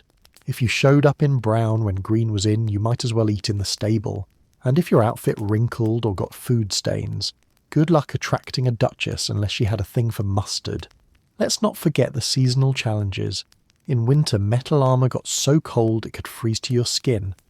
Snow would collect in your boots, melt from your body heat, and refreeze into icy foot prisons. In summer, as we've established, you basically roasted alive. Spring meant mud everywhere, which added 10 pounds to every step, and autumn, that was just nature slowly preparing to kill you with wind and regret. Undergarments were also a disaster. Loincloths, woolen shorts, or if you were fancy linen brays, none of it absorbed well, and all of it chafed like betrayal. After a full day in armour, your thighs looked like raw pork. And because hygiene was optional, and laundry was mythical, you probably wore the same set of underthings for weeks. If you were rich, you had a squire to clean them. If not, you just shook the lice out and hoped for forgiveness. And if your armour broke, repairs were slow, expensive, and done by a man named Hughes, who never bathed and charged double if he didn't like your face. Losing a buckle or tearing your gambeson could be fatal. Ever try fighting with your chest plate flopping open? That's how you become a cautionary tale. Knights often carried extra leather straps and bits of cloth, just to patch themselves up in a pinch, creating a look best described as battlefield scarecrow. Footwear was another nightmare. You wore Sabaton's metal shoes that protected your toes but offered zero comfort. If they were too tight, your toenails turned purple. If too loose, you tripped and face-planted in front of a duke, and in muddy terrain, good luck. More than one knight drowned in swampy ground because his armour-clad feet got stuck and his squire wasn't strong enough to yank him out. Death by bad shoes. Very heroic. And while we're here, let's address sweat rash. Knights suffered from it constantly. Behind the knees, inside the elbows, under the arms, between the thighs, and the groin, a war zone of its own. Add in saddle sores, flea bites, and the occasional fungus, and your average knight spent more time scratching than sword fighting. No wonder so many looked grumpy in paintings. The sad truth. Knights weren't comfortable, they weren't graceful. They were walking blisters with banners, trying to look regal while smelling like boiled foot and dragging 50 pounds of steel into dinner. Their fashion was designed to intimidate, not accommodate. And even off the battlefield, their outfits were dictated by status expectations and deeply questionable tailoring decisions. But they endured it, because appearance mattered. A knight had to look powerful, untouchable, divine. Never mind that he was sweating through his codpiece and desperately trying to blink away the salt burning his eyes. As long as he stood tall, sword-shining cloak, billowing and plume-waving in the wind, he was winning the fashion war even if his inner thighs were screaming for mercy. So the next time you admire a knight's elegance in a movie scene, remember that majestic armour. It itched. That proud stance, probably hiding a rash shaped like France. That noble gaze, just a man praying his squire remembered to pack the talcum powder. Because in the world of knights' fashion wasn't about comfort. It was about suffering with style. So you think being a knight was all about swinging swords and rescuing damsels adorable. Let's introduce you to the real battlefield of the medieval world, the royal court. Here you didn't need a sword to kill someone. You needed a smile, a secret, and a spoonful of arsenic. Because if the mud and blood of the battlefield didn't get you, the pettiness and politics of nobility certainly would. And no matter how many duels you won, or dragons you allegedly slayed, one wrong look at the wrong noble could get you demoted, disgraced, or mysteriously dead before dessert. See, once you were knighted, you didn't just belong to yourself. You were a pawn in someone else's game, and most of the time that someone wore silk, spoke 5 languages, and couldn't lift a sword without dropping it on their own foot. Kings, dukes, barons, bishops, they all wanted loyalty, obedience, and plausible deniability. You had to pledge allegiance not just once but over and over every time power shifted. Crowns changed heads, or someone's cousin got ambitious. And make no mistake, ambition was everywhere. Everyone had a claim, a grudge, or a bastard child with suspiciously noble eyebrows. The court was a snake pit in velvet robes. If you made the mistake of being too brave, too popular, or God forbid too competent, you were a threat. Suddenly your name came up in rumours. You were too close to the Queen. You had foreign sympathies. Or the classic, he was seen talking to someone who once insulted the Archbishop's hunting dog. You could be summoned to court and praised for your valour one day, then accused of treason the next because you didn't bow deeply enough. And you couldn't argue. Arguing just made you look guilty. So you nodded, smiled, and hoped that the next goblet of wine didn't taste too bitter. Because poisoning was very much in vogue. If your drink suddenly smelled like almonds, it wasn't because someone raided the spice rack. It was your final course. And what about the royal family?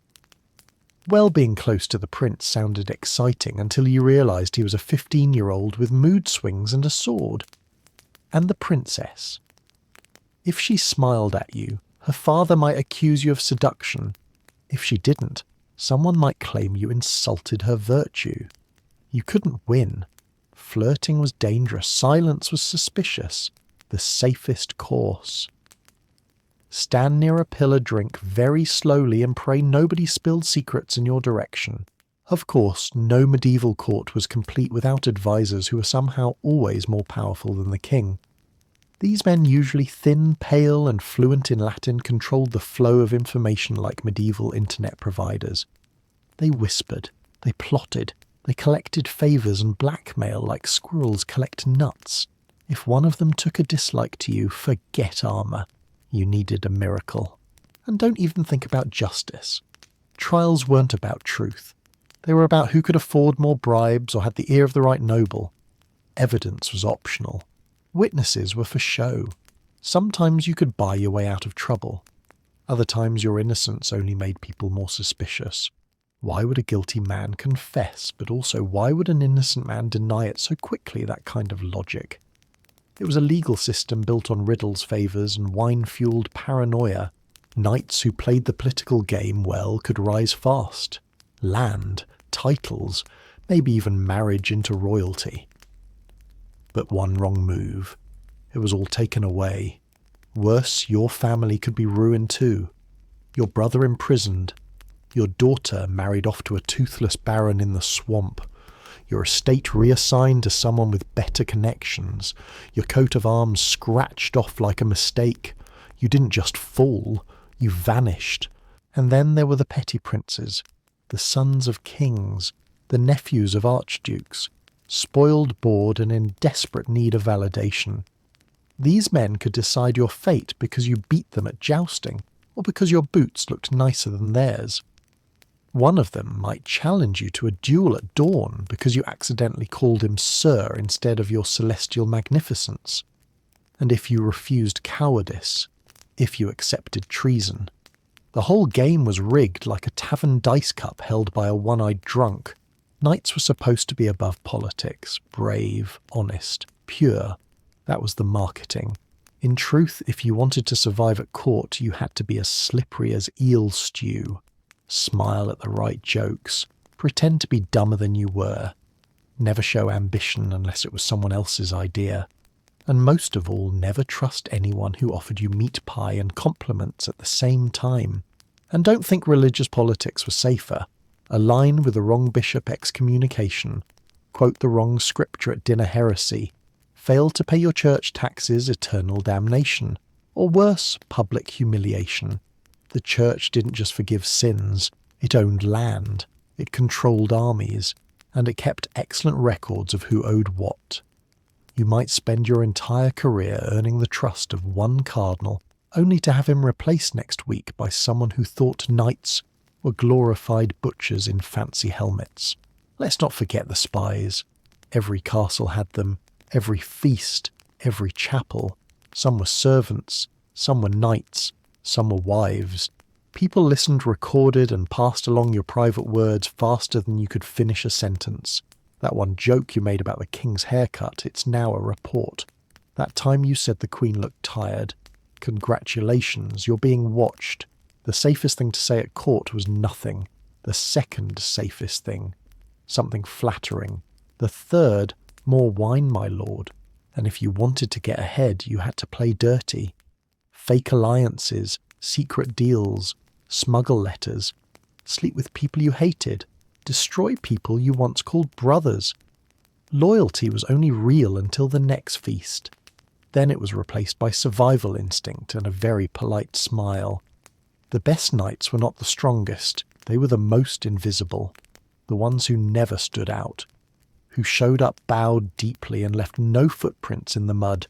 And if you failed, if you offended someone important or got caught eavesdropping or just looked too confident for too long, you were summoned, publicly, told to kneel, stripped of rank, maybe imprisoned, maybe executed, maybe just sent to some frozen outpost to reflect. It didn't matter how many battles you'd won, or how many peasants you'd saved. All that mattered was that you'd forgotten one rule. The sword may win wars, but the whisper wins everything else. Because in the end, being a knight wasn't just about battlefields. It was about surviving the banquet table without bleeding. Imagine this, you train for years, nearly lose your life in 5 different wars, you've got a dozen scars, a crushed toe, and a back that creaks like a siege engine. You think you've earned your keep, but nope. You're still broke, still landless, and still swearing loyalty to a man who once mistook you for a chair. Welcome to the feudal system, a pyramid scheme so brilliant it convinced generations of knights to fight, bleed, and die for land they would never own, and kings they would never meet. The feudal hierarchy was elegant in its cruelty. At the top sat the king, gold-crowned divine, right, probably couldn't find his own sword if it wasn't mounted above the throne. Below him were the lords and nobles, each holding vast estates and titles handed down from equally confused ancestors. Below them were vassals, lesser nobles, barons, or maybe a fancy knight with a small plot of rocks and goats. And then somewhere near the bottom, you, a knight, technically noble, practically disposable. You didn't own land. You held it in service, which meant if your liege lord decided he didn't like your beard, your land could vanish faster than a chicken leg at a feast. The king granted land to nobles in exchange for loyalty and military service. Those nobles granted parts of their land to other nobles and so on, until the bottom-tier knights like you were handed a few soggy fields and a house that leaned left if the wind blew hard enough. You didn't inherit wealth. You inherited responsibility without rights. In exchange for your little patch of mud, you owed your lord everything. Military service, taxes, horses, the occasional ox, and absolute, undying, unquestioning loyalty. Which sounds fine until your lord drags you into a war with his cousin because of a disputed riverbank and suddenly you're fighting for someone else's argument about a rock. And if your lord lost, you lost your land, your armour, and possibly your head. Because guess what? Treason didn't care about fine print. Oh, and if your lord died without an heir or with too many heirs, or just forgot to renew his paperwork with the king, your land could be absorbed, reassigned, or accidentally given to a man who once lent the royal treasurer a nice donkey. You had no say, you had no recourse, because in the feudal system upward mobility was a myth, and downward spirals were tradition. The church, of course, had its own piece of the pie. Huge pieces, actually. Bishops and abbots were often wealthier than dukes. They didn't fight, but they still owned land, collected taxes, and expected knights to protect them, without ever paying you in anything but blessings and guilt. Displeased them, you risked excommunication, which in medieval terms meant social death, spiritual damnation, and people refusing to sell you bread. And the peasants, they were below even you, technically. But while you answered to your lord and the crown and the church and your own ridiculous code of honour, peasants answered to you. Sort of. You collected their taxes, forced them into labour, and protected them from bandits, which often meant not being the bandit yourself. But if they revolted, you were the first line of defence. You weren't a ruler. You were a middle manager with a sword. What made it worse was the illusion of status.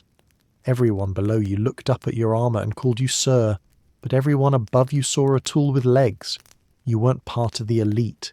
You were the muscle that kept the elite in power. You did their fighting, enforced their will, smiled at their insults, and hoped foolishly that if you kept serving faithfully someday you might be rewarded. Spoiler, you wouldn't.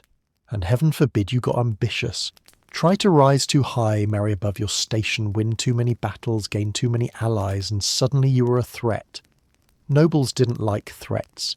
Kings hated them.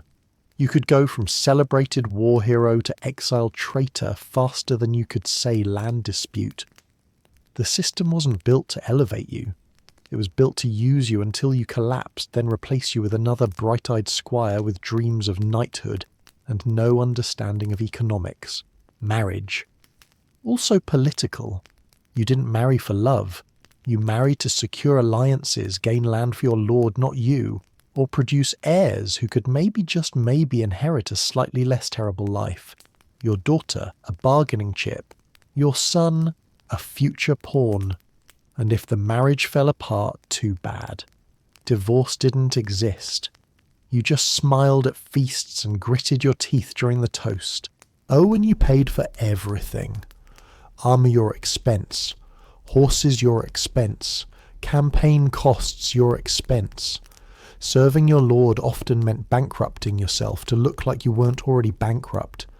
Nobles expected you to show up to war looking well-equipped and radiant, even if you had to sell your estate's only pig and borrow your cousin's saddle just to afford a sword that wasn't rusted to hell. The pyramid scheme worked because it dangled the illusion of reward. Be loyal and you'll be granted land. Win this war and you'll be titled. Impress the court and you'll be knighted again, this time with honour. But the truth, those rewards were rare, small, and always came with strings. For every knight who became a baron, 100 died in ditches. For every marriage that gained wealth, 10 more ended in poverty. And when you died, your son started back at square one. Even retirement was a joke. There was no pension, no land deed, no thanks. If you were lucky, you retired into a monastery you paid to join quietly tending gardens, and pretending your knees didn't scream with every step. If you were unlucky, you ended up as a sword instructor for some bratty prince who would never fight a real battle in his life, but still judged your footwork like he'd been to war. Spoiler, he hadn't. So why did knights stay in the system? Because they had to. Because fealty was law. Because the only alternative to the pyramid was being crushed beneath it. You weren't just fighting for your lord. You were fighting to survive the bureaucracy, the bribes, the betrayals, and the belief that if you just held out a little longer, maybe things would get better. They didn't. The feudal system didn't break you with war. It broke you with hope. It sold you a dream, then made you kneel while someone else lived it. You were told you were important, noble, brave, chosen. But in truth, you were just a link in a very rusty chain forged to keep the few at the top safe and comfortable while everyone else bled, bowed and begged. Because being a knight wasn't about climbing the ladder. It was about holding it steady for someone else to stand on. By now you might believe that becoming a knight required years of painful training, battlefield valour and noble sacrifice. Ha! That's adorable. The truth is, while some knights fought, bled and groaned their way into armour, others simply bought their way in or were born into it, feet up, goblet in hand, without ever so much as lifting a training sword. Welcome to the wonderful world of purchased prestige, where nobility was less about virtue and more about the size of your purse, your parents, or your willingness to suck up to someone with more influence than sense. Let's begin with the basics. Technically, a knight was a man of status who had proven himself in combat and pledged fealty to a liege lord. But in practice, titles were flexible. Had a wealthy merchant uncle, you could pay your way to a knighting ceremony. Had a bishop cousin who owed you a favour, suddenly your service to God was enough to earn you spurs. The whole chivalry and honour thing was a nice coat of paint slapped over a system that operated mostly on coin and connections. And don't get me started on bloodlines. If you were born into a noble family, congratulations, you were basically pre-installed with a sword and an attitude problem. You didn't have to train in the mud or learn humility. You just needed to show up, not die in your teens and look good on a horse. You could be knighted at 16 for doing nothing more than not tripping over your own surcoat. Meanwhile, some veteran soldier who'd survived 3 campaigns, half a dozen ambushes and a nasty sword wound to the groin, still waiting for someone to notice him. The concept of meritocracy, foreign, laughable, and mostly used as entertainment at royal feasts. Look at this peasant, they'd say. He fought bravely. He should be knighted. Everyone would clap, politely nod solemnly, and then send him back to mucking stables because knighthood wasn't about bravery. It was about being in the right room at the right time with the right lineage or a fat sack of gold. Or both. And then there was the ceremony itself, a grand, flowery performance meant to recognise the knight's valour. Spoiler half the time, it was a formality after a bribe had already changed hands. The ritual included kneeling before a noble, receiving a symbolic blow called the accolade, which sounds noble, but basically meant getting slapped with a sword and swearing oaths about honour and justice, all while wearing a tunic stitched by your family's underpaid servants. Everyone in the room knew you hadn't earned it. But as long as you played the part, nobody cared. Bribery was an open secret. You wanted a knighthood, grease the right palms, compliment the right duke's moustache, send a few barrels of wine to the steward's home, make sure the royal herald's cousin's son got a good post at your estate. It was less about proving yourself and more about strategic flattery and accidental generosity. You didn't climb ranks. You curated relationships one forced smile at a time. And don't think knights were above bribing others. Once you had the title, it was a tool. You could sell your service to the highest bidder, switch loyalties if the gold was shinier, wage war for one lord this year and his enemy the next. Honour was a word you said while repacking your saddlebags with ill-gotten spoils. Knights were mercenaries with better branding. No one fought for principle. They fought for coin cattle or castles. The royal court loved these types. Bootlicking was practically a sport. Nobles adored young well-dressed knights who knew how to bow flatter and pretend they cared about the poetry being recited. Actual military talent optional. If you could quote Latin juggle goblets, or seduce someone's bored wife without getting caught, you were golden. It wasn't about how many enemies you'd slain. It was about how well you made your superiors look good in public. Meanwhile, knights without money or charm found themselves doing the dirty work guarding borders, policing rebellious villages or chasing bandits through mud-covered swamps. These were the true warriors, and they were rewarded with neglect, underpayment, and the occasional fungal infection. They bled while their counterparts in silk trousers practiced jousting in manicured fields and claimed experience. Let's not forget the honour for hire tournaments where well-funded knights paraded their fashion and fought mock battles for fame. These events were less about martial skill and more about showmanship and social climbing. You could win with flashy moves, clever tricks, and a squire who knew how to cheer at the right moments. Lose no worries, just bow dramatically and blame your horse, or the weather, or the stars. And then there were false knightsmen who bought or forged titles without any real backing. They rode into new regions, flashed a shiny sword, and claimed lands by birthright. If nobody could disprove it, they got to keep it. Some even printed their own coats of arms. The medieval world didn't exactly have LinkedIn, so background checks were scarce. A confident voice and a convincing pedigree could open more doors than a decade of loyal service. This created a class of knights, who were noble in name only, untrained, undisciplined, and largely interested in personal gain. They swaggered through courts, demanded favours, mistreated peasants, and started duels over spilled wine. The result, a reputation problem. People began to doubt all knights, assuming they were either cowards in armour or rich brats playing warrior. And honestly, they weren't wrong. Meanwhile, the real knights, those who trained since childhood, who lived by their blade, who held back enemy forces with grit and grit alone, were drowned out by louder, shinier imposters. The system didn't reward loyalty, it rewarded presentation. You didn't need a sword, you needed a sponsor. You didn't need discipline, you needed drama. The battlefield became secondary to the ballroom. Eventually the title of knight was so watered down it became symbolic a ceremonial rank for rich sons, court favourites, and men who had never seen blood outside a kitchen. It meant landowner politician or husband of someone important. Actual combat experience optional. And as knighthood lost its edge, armies turned more and more to professional soldiers and mercenaries, men who didn't care about honour, just results. In time, knights became more mascots than warriors, and yet the image persisted. Songs were sung, poems written, statues built.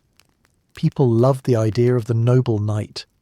It didn't matter if the real ones were corrupt, lazy, or dangerously incompetent. What mattered was the costume, the myth, the illusion of virtue draped over a system fueled by bribery, bloodlines, and bootlicking. So next time someone says "sir" with admiration in their voice, ask yourself, did that knight earn the title with sword and sweat? Or did he just pay for it with a wink, a handshake, and a pouch full of silver? Because in the end, knighthood wasn't about who you were. It was about who you knew and how well you kissed their ring.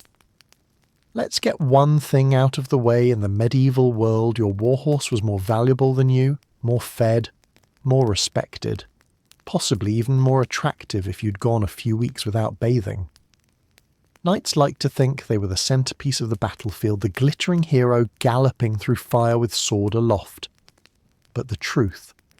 The horse was doing most of the work while you clanked around like an overweight metal sausage screaming commands no one heard over the chaos. War horses, also known as destriers, were massive muscular beasts bred specifically for combat. They weren't the gentle ponies of children's books. They were trained to trample enemies, bite faces, and kick like divine punishment in hoof form. These animals were the medieval equivalent of tanks, only with better intelligence and stronger opinions. You didn't ride a war horse, you clung to it and prayed it didn't decide it hated your direction. And yet, for all their power, your average warhorse got treated like a disposable accessory. If it died in battle, you didn't get a moment of silence or a floral wreath. You got yelled at for losing expensive property. Warhorses cost a small fortune, often the price of a small farm, and some knights spent more effort naming their horses than raising their kids. These beasts were investments. And while they were pampered in theory, they were also ridden to death in armour-stinking heat, and fed mouldy oats during campaigns. Let's talk about those campaigns. When you went off to war, your horse didn't get a vacation. It got saddled with hundreds of pounds of steel chainmail weapons and your increasingly sweaty backside. And you didn't ride alone, you often had to bring multiple horses. A palfrey for travel, a destrier for battle, and maybe a pack horse to carry the tent cooking pot, and that awkward second helmet you never used. These animals marched for miles on rough terrain through forests, swamps, deserts, and snow, and they weren't wearing boots. Their hooves cracked. Their legs swelled. They slipped on mud, got bitten by insects, suffered saddle sores the size of a bishop's dinner plate. And you might pat their neck once and mutter something about good boy, then immediately ride them into another wall of screaming infantry with spikes. Because that was their job. To charge. Even when they didn't want to. Even when they saw what was coming and instinctively tried to stop. You kicked. They ran. Straight into a meat grinder. Now let's address armour for horses, because yes, in case the animal wasn't already struggling to breathe, let's strap an iron mask to its face. This armour was known as barding, and it turned your horse into a glorified mobile oven. There was mail, barding plate, barding, and even cloth barding lined with chain underneath. You think you were sweating in your suit of doom. Your horse was boiling alive beneath your ambition. And then there were the training methods, which were, let's say, not gentle. War horses were broken using techniques that would today land you in prison, or at least cancel your career. They were whipped, restrained, and forced to obey by any means necessary. You needed them to ignore pain, fear, chaos, even fire. That didn't happen through kindness and positive reinforcement. That happened through repetition, discomfort, and sheer domination. And if they broke, mentally or physically, you got another. Horses were respected, yes, but they were tools, not companions. But heaven help you if you didn't care for your horse properly. Because while you might treat it like furniture, everyone else was watching. A knight who abused his horse too obviously could be fined, disgraced, or even banished from tournaments. Why? Because a horse's condition reflected its rider's worth. A strong, sleek horse meant a disciplined, noble knight. A limping, malnourished horse meant you were either broke, lazy, or just a monster in metal pants. Let's talk daily life. In the stables, your horse got better living conditions than your average peasant. Clean straw, grooming, fresh water if available, and servants who spent hours brushing, shoeing, feeding, and shoveling. While you were sleeping in a damp castle room with fleas and gout, your destrier was curled up in a warm stool, dreaming of kicking you off a cliff. And honestly, he earned that dream. And then came the tournaments, your big chance to show off your skill, your grace, your coat of arms. And your horse. Knights spent weeks preparing their destriers for the joust. Special diets, mane braiding practice runs even tail decorations. Some horses wore custom cloth embroidered with their rider's sigil. Imagine a war beast wrapped in fashion armour. If you looked ridiculous, it was fine. If your horse looked ridiculous, it was considered a statement of power. But here's the ugly truth, no matter how valuable the horse, no matter how iconic the bond between knight and mount, you ditch that horse in a heartbeat if it meant saving your own life. Stuck in a swamp, off the horse you go. Under arrow fire. Push the horse toward the threat and use it as cover. In retreat, leave the wounded destrier behind and steal someone else's. Chivalry had its limits, and most of them ended at self-preservation. And if your horse died in battle, you didn't bury it with honours. You stripped its armour, took the tack, and left the corpse in the mud. Maybe if you were feeling sentimental, you carved its name into your dagger hilt. More likely you cursed its bad timing and started calculating how many tournaments you'd have to win to afford another one. Because war horses didn't get monuments, they got replaced. Meanwhile, your enemies often targeted your horse, not you. Why fight a knight when you can drop his steed and let gravity do the rest? A well-placed arrow or pike could take down a destrier in seconds, sending you tumbling into the mud like a metal-clad beetle. And if you landed wrong, that was it. Game over. Broken bones, trampled organs, maybe even a shattered spine. All because someone aimed for the smarter half of your duo. And it wasn't just battle. Horses died from bad weather, poor feed, bad shoes, or plain exhaustion. If you marched too long, didn't water them properly, or stabled them near sick animals, they could drop dead overnight. And that wasn't just a loss of transport, it was a social disaster. A knight without a horse wasn't a knight. He was a liability, a joke, a man in expensive pyjamas looking for a ride. Let's not forget the bond. Yes, some knights did love their horses. Deeply. They talked to them, named them, cried when they died. But those were the exceptions, not the rule. Most knights saw their mount as a status symbol, a tool of war, and occasionally a footstool. Few songs were written for the horse, even fewer monuments raised. Yet those creatures carried the weight of empires on their backs, and when you, the great and noble knight, were being praised for your victory paraded through the city on your decorated steed, children cheering, banners flying. Remember this, the horse was the reason you were still breathing. You didn't win that battle alone. You won it because your mount didn't throw you off at the worst possible moment. Because it ran when you kicked, turned when you pulled, and suffered in silence while you shouted about glory. So next time you hear a tale about a fearless knight riding into battle, remember, the real hero had 4 legs 0 say in the matter and never once asked for a poem. You've probably heard it said that people in the Middle Ages didn't have much fun. That's not entirely true. They did have fun, it's just that most of their fun would make modern audiences scream faint or call for security. Because when you strip away the romanticised lutes, fairy dances and court jesters, what you're left with is a grim reality. Medieval entertainment was mostly creative violence. If it didn't involve blood humiliation, or the possibility of someone losing a limb, it probably didn't draw a crowd. Let's start with the public's all-time favourite executions. Hanging, beheading, burning, boiling, crushing, flaying, you name it, someone clapped for it. And the best part, it was free. Entire towns would shut down so people could pack the square, bring a snack and cheer as a man's intestines were slowly pulled out with something called a gallows smile. Children were brought along. It was considered wholesome. Nothing like a good disembowelment to bring the family together. But executions weren't just justice, they were entertainment with flair. Heads were put on spikes at city gates for dramatic effect.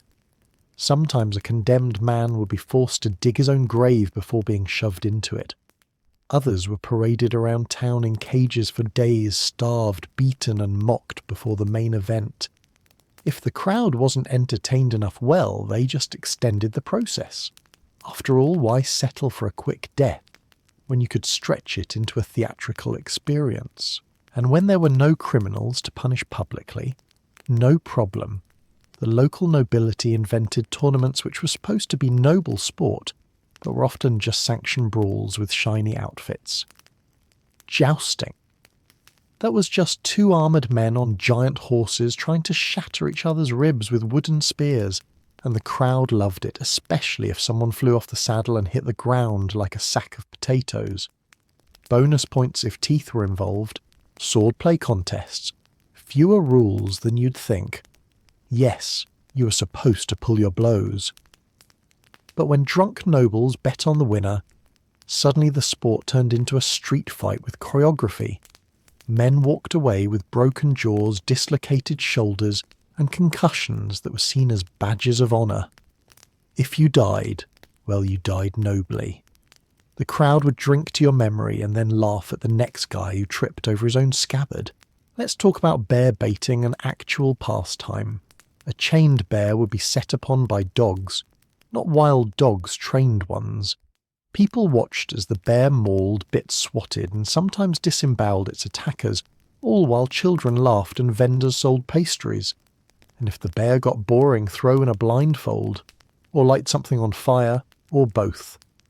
The only rule was that someone or something had to suffer for it to be fun, and if bears weren't available, there were cat burnings, pig chases, cockfights, and goose torture, don't ask.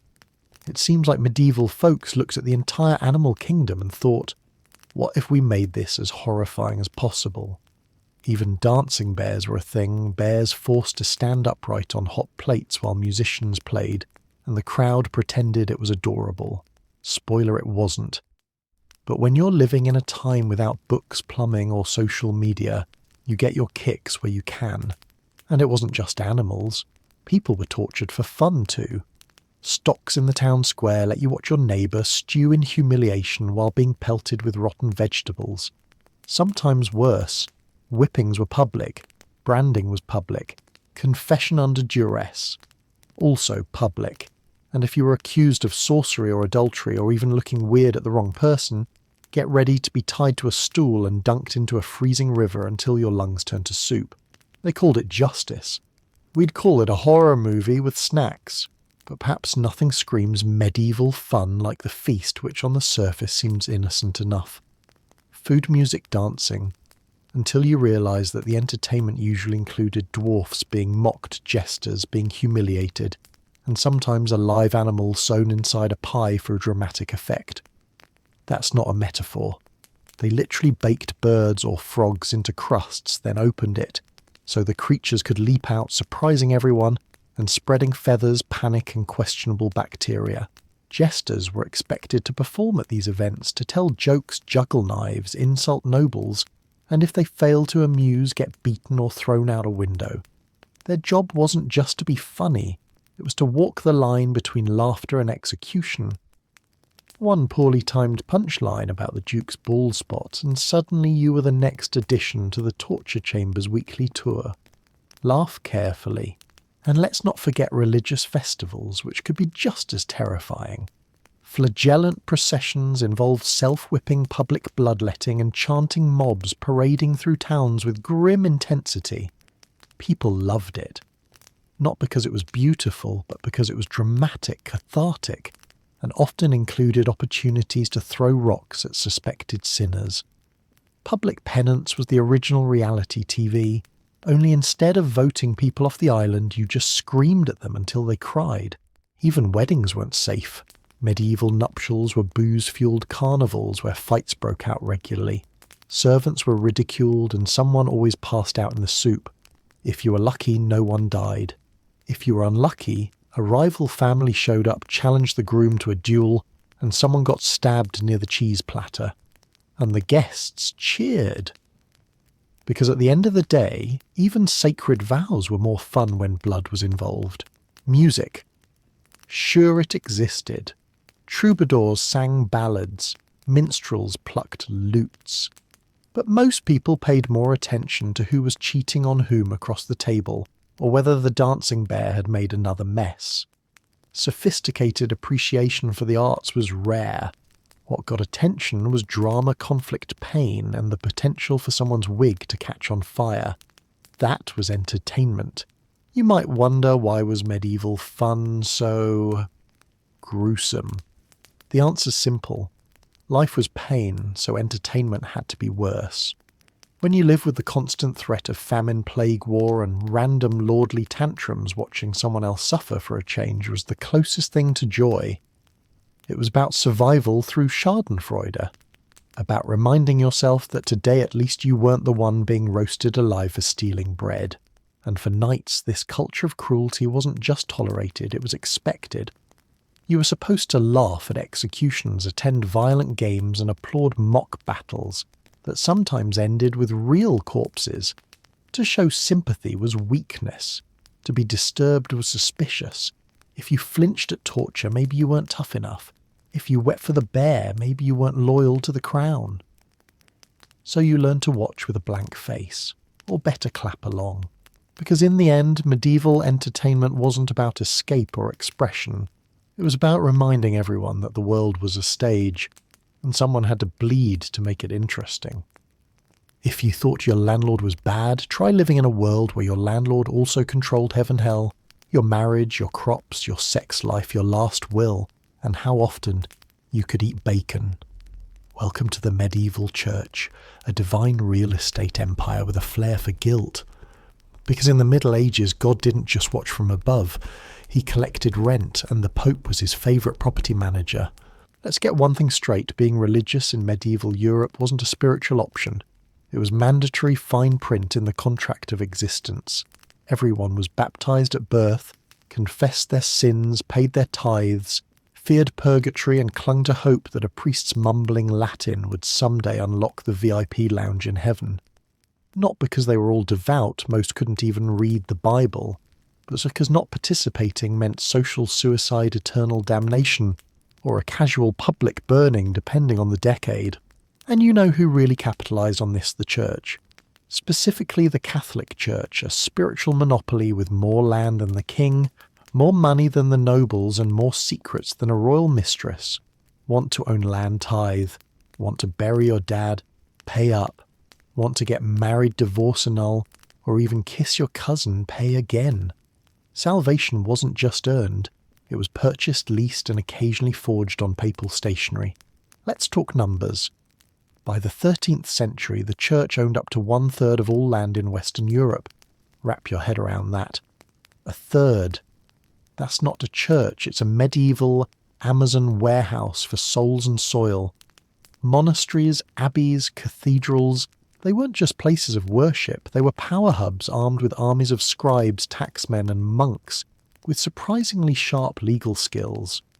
Owning land meant power, and the church knew it.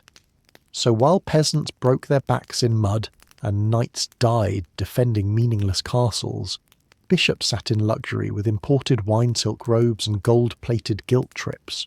And oh, the rules. The church loved rules. Sex only in marriage, only missionary, only on Tuesdays, but not during Lent or Advent, or if it was too hot, or if someone sneezed.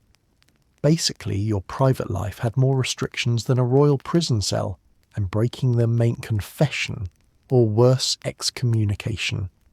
Which, to be clear, wasn't just being unfollowed by God.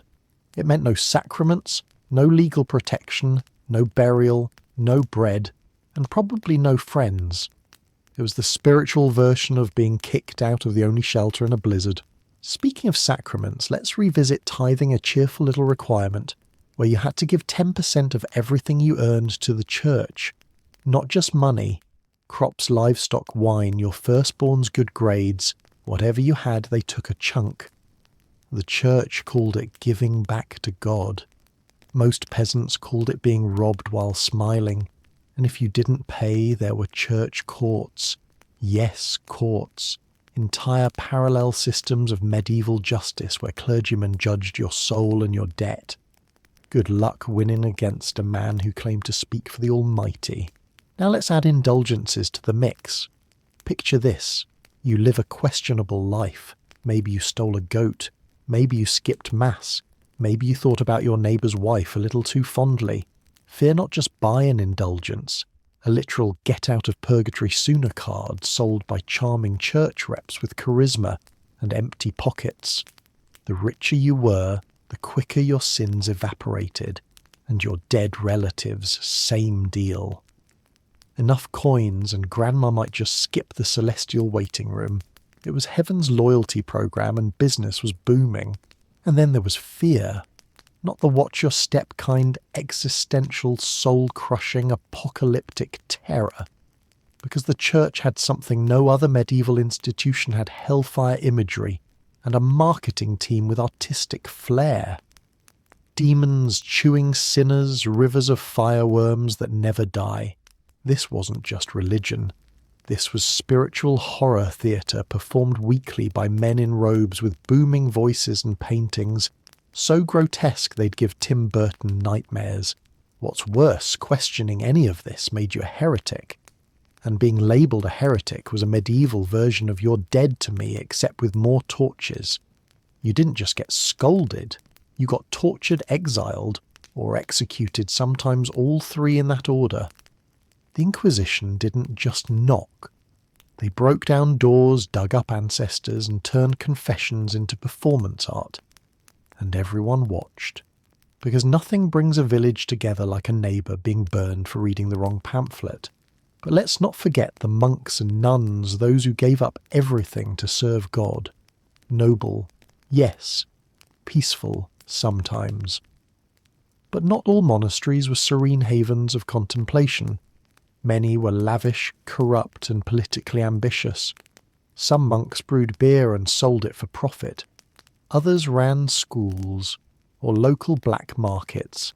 Nuns, let's just say the stereotype of chastity didn't always hold up.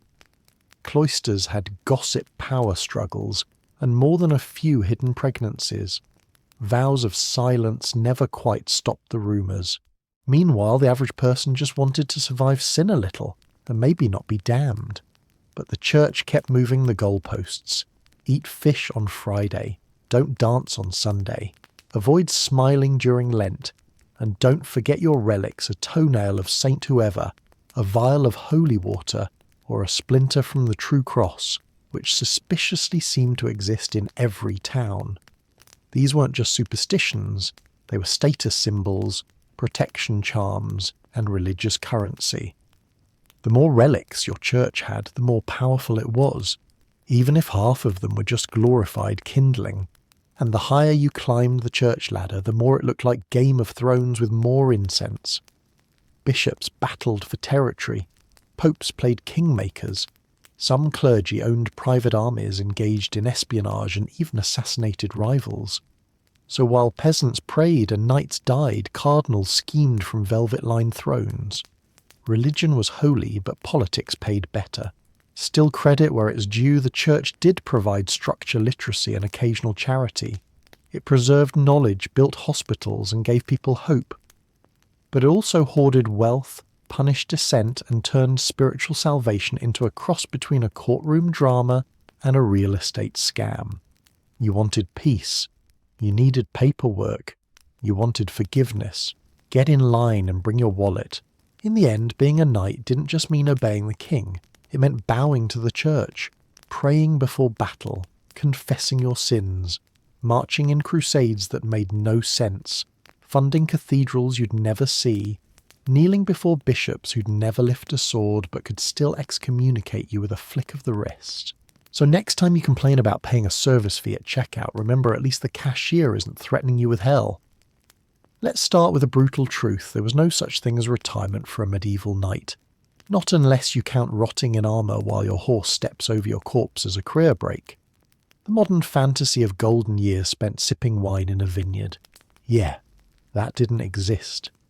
The closest a knight got to retirement was either becoming a monk getting maimed beyond duty, or dropping dead before he had time to develop arthritis. You see, knighthood wasn't a job. It was a life sentence with a sword. You didn't just serve a few years and cash out. You served until your knees gave out, your spine curved like a question mark, and your sword hand trembled more than a peasant at tax time. If you lived past 40, you were a walking miracle and probably blind in one eye, or both. Some did try to retire, if you could call it that. They'd hand over their estates to sons or nephews, slip into a monastery and pray the guilt from years of looting and stabbing would somehow evaporate in a cloud of incense. But even there, peace was a myth. Monks still had chores, they still fasted, and they still had to listen to Brother Gregory's 6-hour sermons on sin. Retirement. It was just penance in a different costume. And don't even think about pensions. There were no nightly 401ks, no war vet benefits, no medieval HR department offering gold-plated thank you scrolls. If your lord was generous, read not dead or bankrupt, maybe you'd get a patch of land, a crumbling shack, and the occasional roasted pig. More often, you were forgotten faster than a peasant's name in a tax record. Loyalty was currency until you stopped being useful. Then you were just a burden with a limp. What about aging gracefully, you ask? Well, good luck. Medieval medicine didn't understand aging. It mistook it for demonic possession or bile imbalance. Toothless knights were seen as less valiant, more pitiful. You could be a legend in your 20s and a punchline by 50. No one wanted an old knight at court, unless it was to wheel you out as a cautionary tale. See that man? That's what happens when you miss mass and get gout. And oh yes, gout, the nobleman's curse. One of the few perks of knighthood, rich food was also a ticket to joint pain so bad it made you cry harder than a squire on his first battlefield. Combine that with saddle sores, bone infections, and untreated war wounds, and your final years were basically a daily symphony of groans, oozing blisters and regret. Let's not forget memory loss. Not because of age, but because of repeated concussions. Helmets protected you from arrows, not from your own horse slamming you into a castle wall during training. CTE wasn't a diagnosed condition. It was just called Sir Edwin's moods. One day you were defending honour, the next you were shouting at a cabbage in your garden, convinced it was a French spy. And speaking of gardens, those weren't guaranteed either. Knights who survived but lost favour often ended up landless, cast out, excommunicated, forgotten. They'd beg at the churches they once defended, old warriors now hunched shaking, praying not for glory but for soup. Because in the end, valour didn't pay rent, and chivalry didn't grow crops.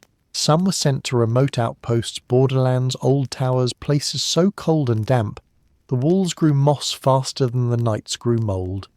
These honorary positions were basically exile with a polite note. Guard this place. Until death, preferably. You didn't command armies anymore. You counted rats for company. And if you dared complain, the church reminded you suffering was holy. Congratulations. You were now holy. There were exceptions, of course. A few lucky knights gained titles, wealth, and castles filled with feasts and flattery. But even they didn't truly rest. Politics never slept. Every meal was a gamble. Poisoned wine, scheming nephews, angry barons with long memories. Even in luxury, you were a target wrapped in velvet. So maybe you dream of dying in bed, surrounded by weeping family bathed in candlelight. Not likely. Most knights died in the mud, face down, impaled on something sharp and unflattering, or in a duel gone wrong, or from sepsis caused by a scratch that festered faster than their legacy. A lucky few might croak in their sleep if they hadn't already lost it to night terrors and lice infestations, and funerals don't expect modern ceremony. You might get a stone slab if you were noble, maybe some Latin mumbling if the priest liked you. Otherwise it was a wooden box if available, a hole in the ground, and a passing thought from your squire, shame. He owed me a sword. There's a reason chivalric poetry always ends before the knight turns 50.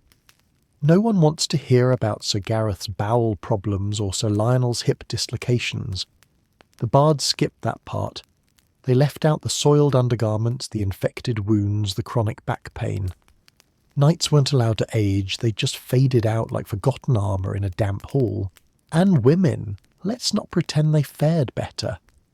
A retired lady was just an ageing pawn in a political chess game shuffled off to a convent, or remarried to someone who needed a womb, not a companion. Love stories ended where wrinkles began. Retirement wasn't peace, it was invisibility. So the next time you fantasize about being a knight riding through forests basking in honour-saving maidens, ask yourself this. What's your plan for when the muscles give out? When the castle is drafty and your legacy is footnoted as probably died of infection? Because in the Middle Ages there were only 3 real retirement plans: get maimed, get monked, or get buried. In other words, die early. Preferably in battle where people might still sing songs about you. Because anything after that it was mostly groaning guilt and gout. Legends never die, they say. But knights, they definitely did. Often in extremely undignified ways. Getting trampled by their own horse, bleeding out in the mud, or choking on a chicken bone at some undercooked royal feast. But the storytellers didn't care about that part. They polished up the corpse, added a dragon through and a damsel, and voila, so nobody became Sir Nobleheart. Medieval PR was powerful. One well-placed bard with a lute and a grudge could turn your disastrous life into a tale of glory. Never mind that you screamed like a child when your armour pinched your ribs, or that your biggest achievement was not pooping yourself during a siege. If you died in battle or were vaguely near one, you were suddenly brave beyond words. Dead men can't object, or fact-check. These stories passed on from fireside to feast hall created the blueprint of the ideal knight. Gallant, courageous, noble. Spoiler, most of them were just sweaty men with swords and anger issues. But no one remembers Sir Geoffrey the Flatulent, who once passed out from heat stroke during a parade. They remember Sir Geoffrey the valiant slayer of someone. Probably. Details were flexible. Even the church got in on the rewrite. Knights who donated land or gold suddenly became pious protectors of the faith. Never mind that same guy also pillaged 3 villages last Lent and thought the 10 Commandments were a drinking song. Forgiveness came with a hefty donation and a decent tomb. Holiness could be bought and it came with a stained glass window. But here's the real kicker: you, the actual knight, had no control over how you were remembered. Maybe your squire hated you. Maybe your enemies were better storytellers. Maybe your widow was too broke to afford a flattering epitaph. History wasn't kind. It was curated, rewritten, sanded down into something that looked noble when squinted at from far enough away. Worse, sometimes your entire life was reduced to one line in a dusty chronicle. Sir Aldrich fell valiantly at Blarg Hill. That's it. Never mind that you fell into a ditch first, lost your sword, and cried for your mum. One sentence. That's what the future got. You became a footnote in a story no one asked to read. Unless you were royalty, in which case the lies just got more elaborate. Take the Crusades, for example. Thousands of knights marched off believing they'd be immortalized. Most died anonymously in places no one back home could pronounce, and yet the songs sang of triumph, of valour, of bringing light to the east. Never mind the dysentery, the infighting, or the fact that most of them couldn't even find Jerusalem on a map. It wasn't about what happened, it was about what sounded heroic in rhyme. Over time, the idea of the knight evolved. Armour became shinier, morals more rigid, swords larger than anatomically reasonable. Victorian poets and 20th century movies turned them into action heroes with six-packs and tragic backstories. The real guys, the ones with bad teeth and worse tempers, were lost beneath the glittering myth. Truth was buried deeper than their bones. Even your descendants could rewrite you. Great-grandchildren eager to boost the family tree might discover that you fought at some grand battle, when in reality you ran a stables nearby. Coats of arms were forged like gossip. Heraldry became historical fan fiction. And every tavern had a drunk uncle claiming he was related to Sir Something the Great. Meanwhile, the people you wronged, the peasants, the rival families, the servants you underpaid, vanished from the story. History had no interest in their truth. Only in yours, inflated like a pig bladder at a jousting tournament. Memory wasn't earned. It was edited. Sometimes with ink, sometimes with blood. And don't get us started on tombs. Huge stone sarcophagi carved with peaceful faces and folded hands. Here lies Sir Reynard, defender of the innocent. Right.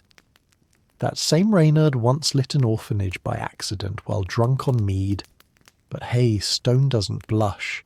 And tourists love a tragic hero, especially one with a sword and no surviving diary entries.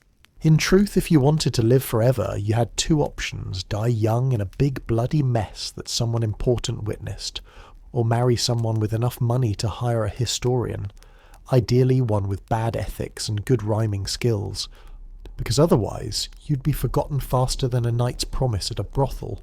Let's also be honest, legacy is fragile. Wars erase records, fires destroy libraries, new kings rewrite the past to suit their egos. One moment you're a hero, the next you're a cautionary tale, or worse, nothing at all. Your armour rusts, your name fades, your sword ends up decorating a pub wall next to a painting of a dog. So why does it matter? Because this whole idea that knighthood granted immortality is one of the biggest cons in history. People signed up to die young in exchange for a name no one would pronounce 2 centuries later. They thought glory would echo. But echoes die out, and most tombstones just become benches for pigeons. And yet here's the irony: despite all that, people still want to be knights. They still wear plastic armour, swing foam swords, and dream of noble quests. They still believe in chivalry, honour, and the idea of dying for something greater, all based on stories written by people who'd never touched a sword or worn chainmail in July. Maybe that's the magic of myth. It survives because we want it to. We prefer the fantasy. The gallant rescues, the shiny armour, the perfect deaths. We ignore the lice, the rot, the political betrayals. Because the truth, it's hard to tattoo on your bicep or carve into a memorial plaque. So yes, the legend lives on. But you're long gone. Forgotten, twisted, polished into something you probably wouldn't recognise. Maybe that's the price of myth-making. You lose yourself to become an idea. Just pray the idea is flattering.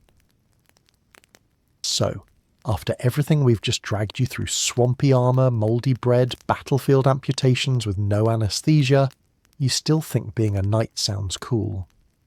Honestly, That's adorable.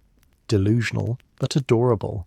You must be one of those people who thinks camping without Wi-Fi builds character.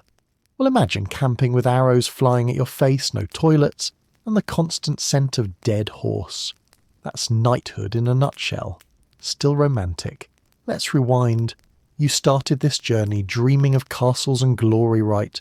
Of rescuing damsels and getting your portrait painted with a hawk on your wrist.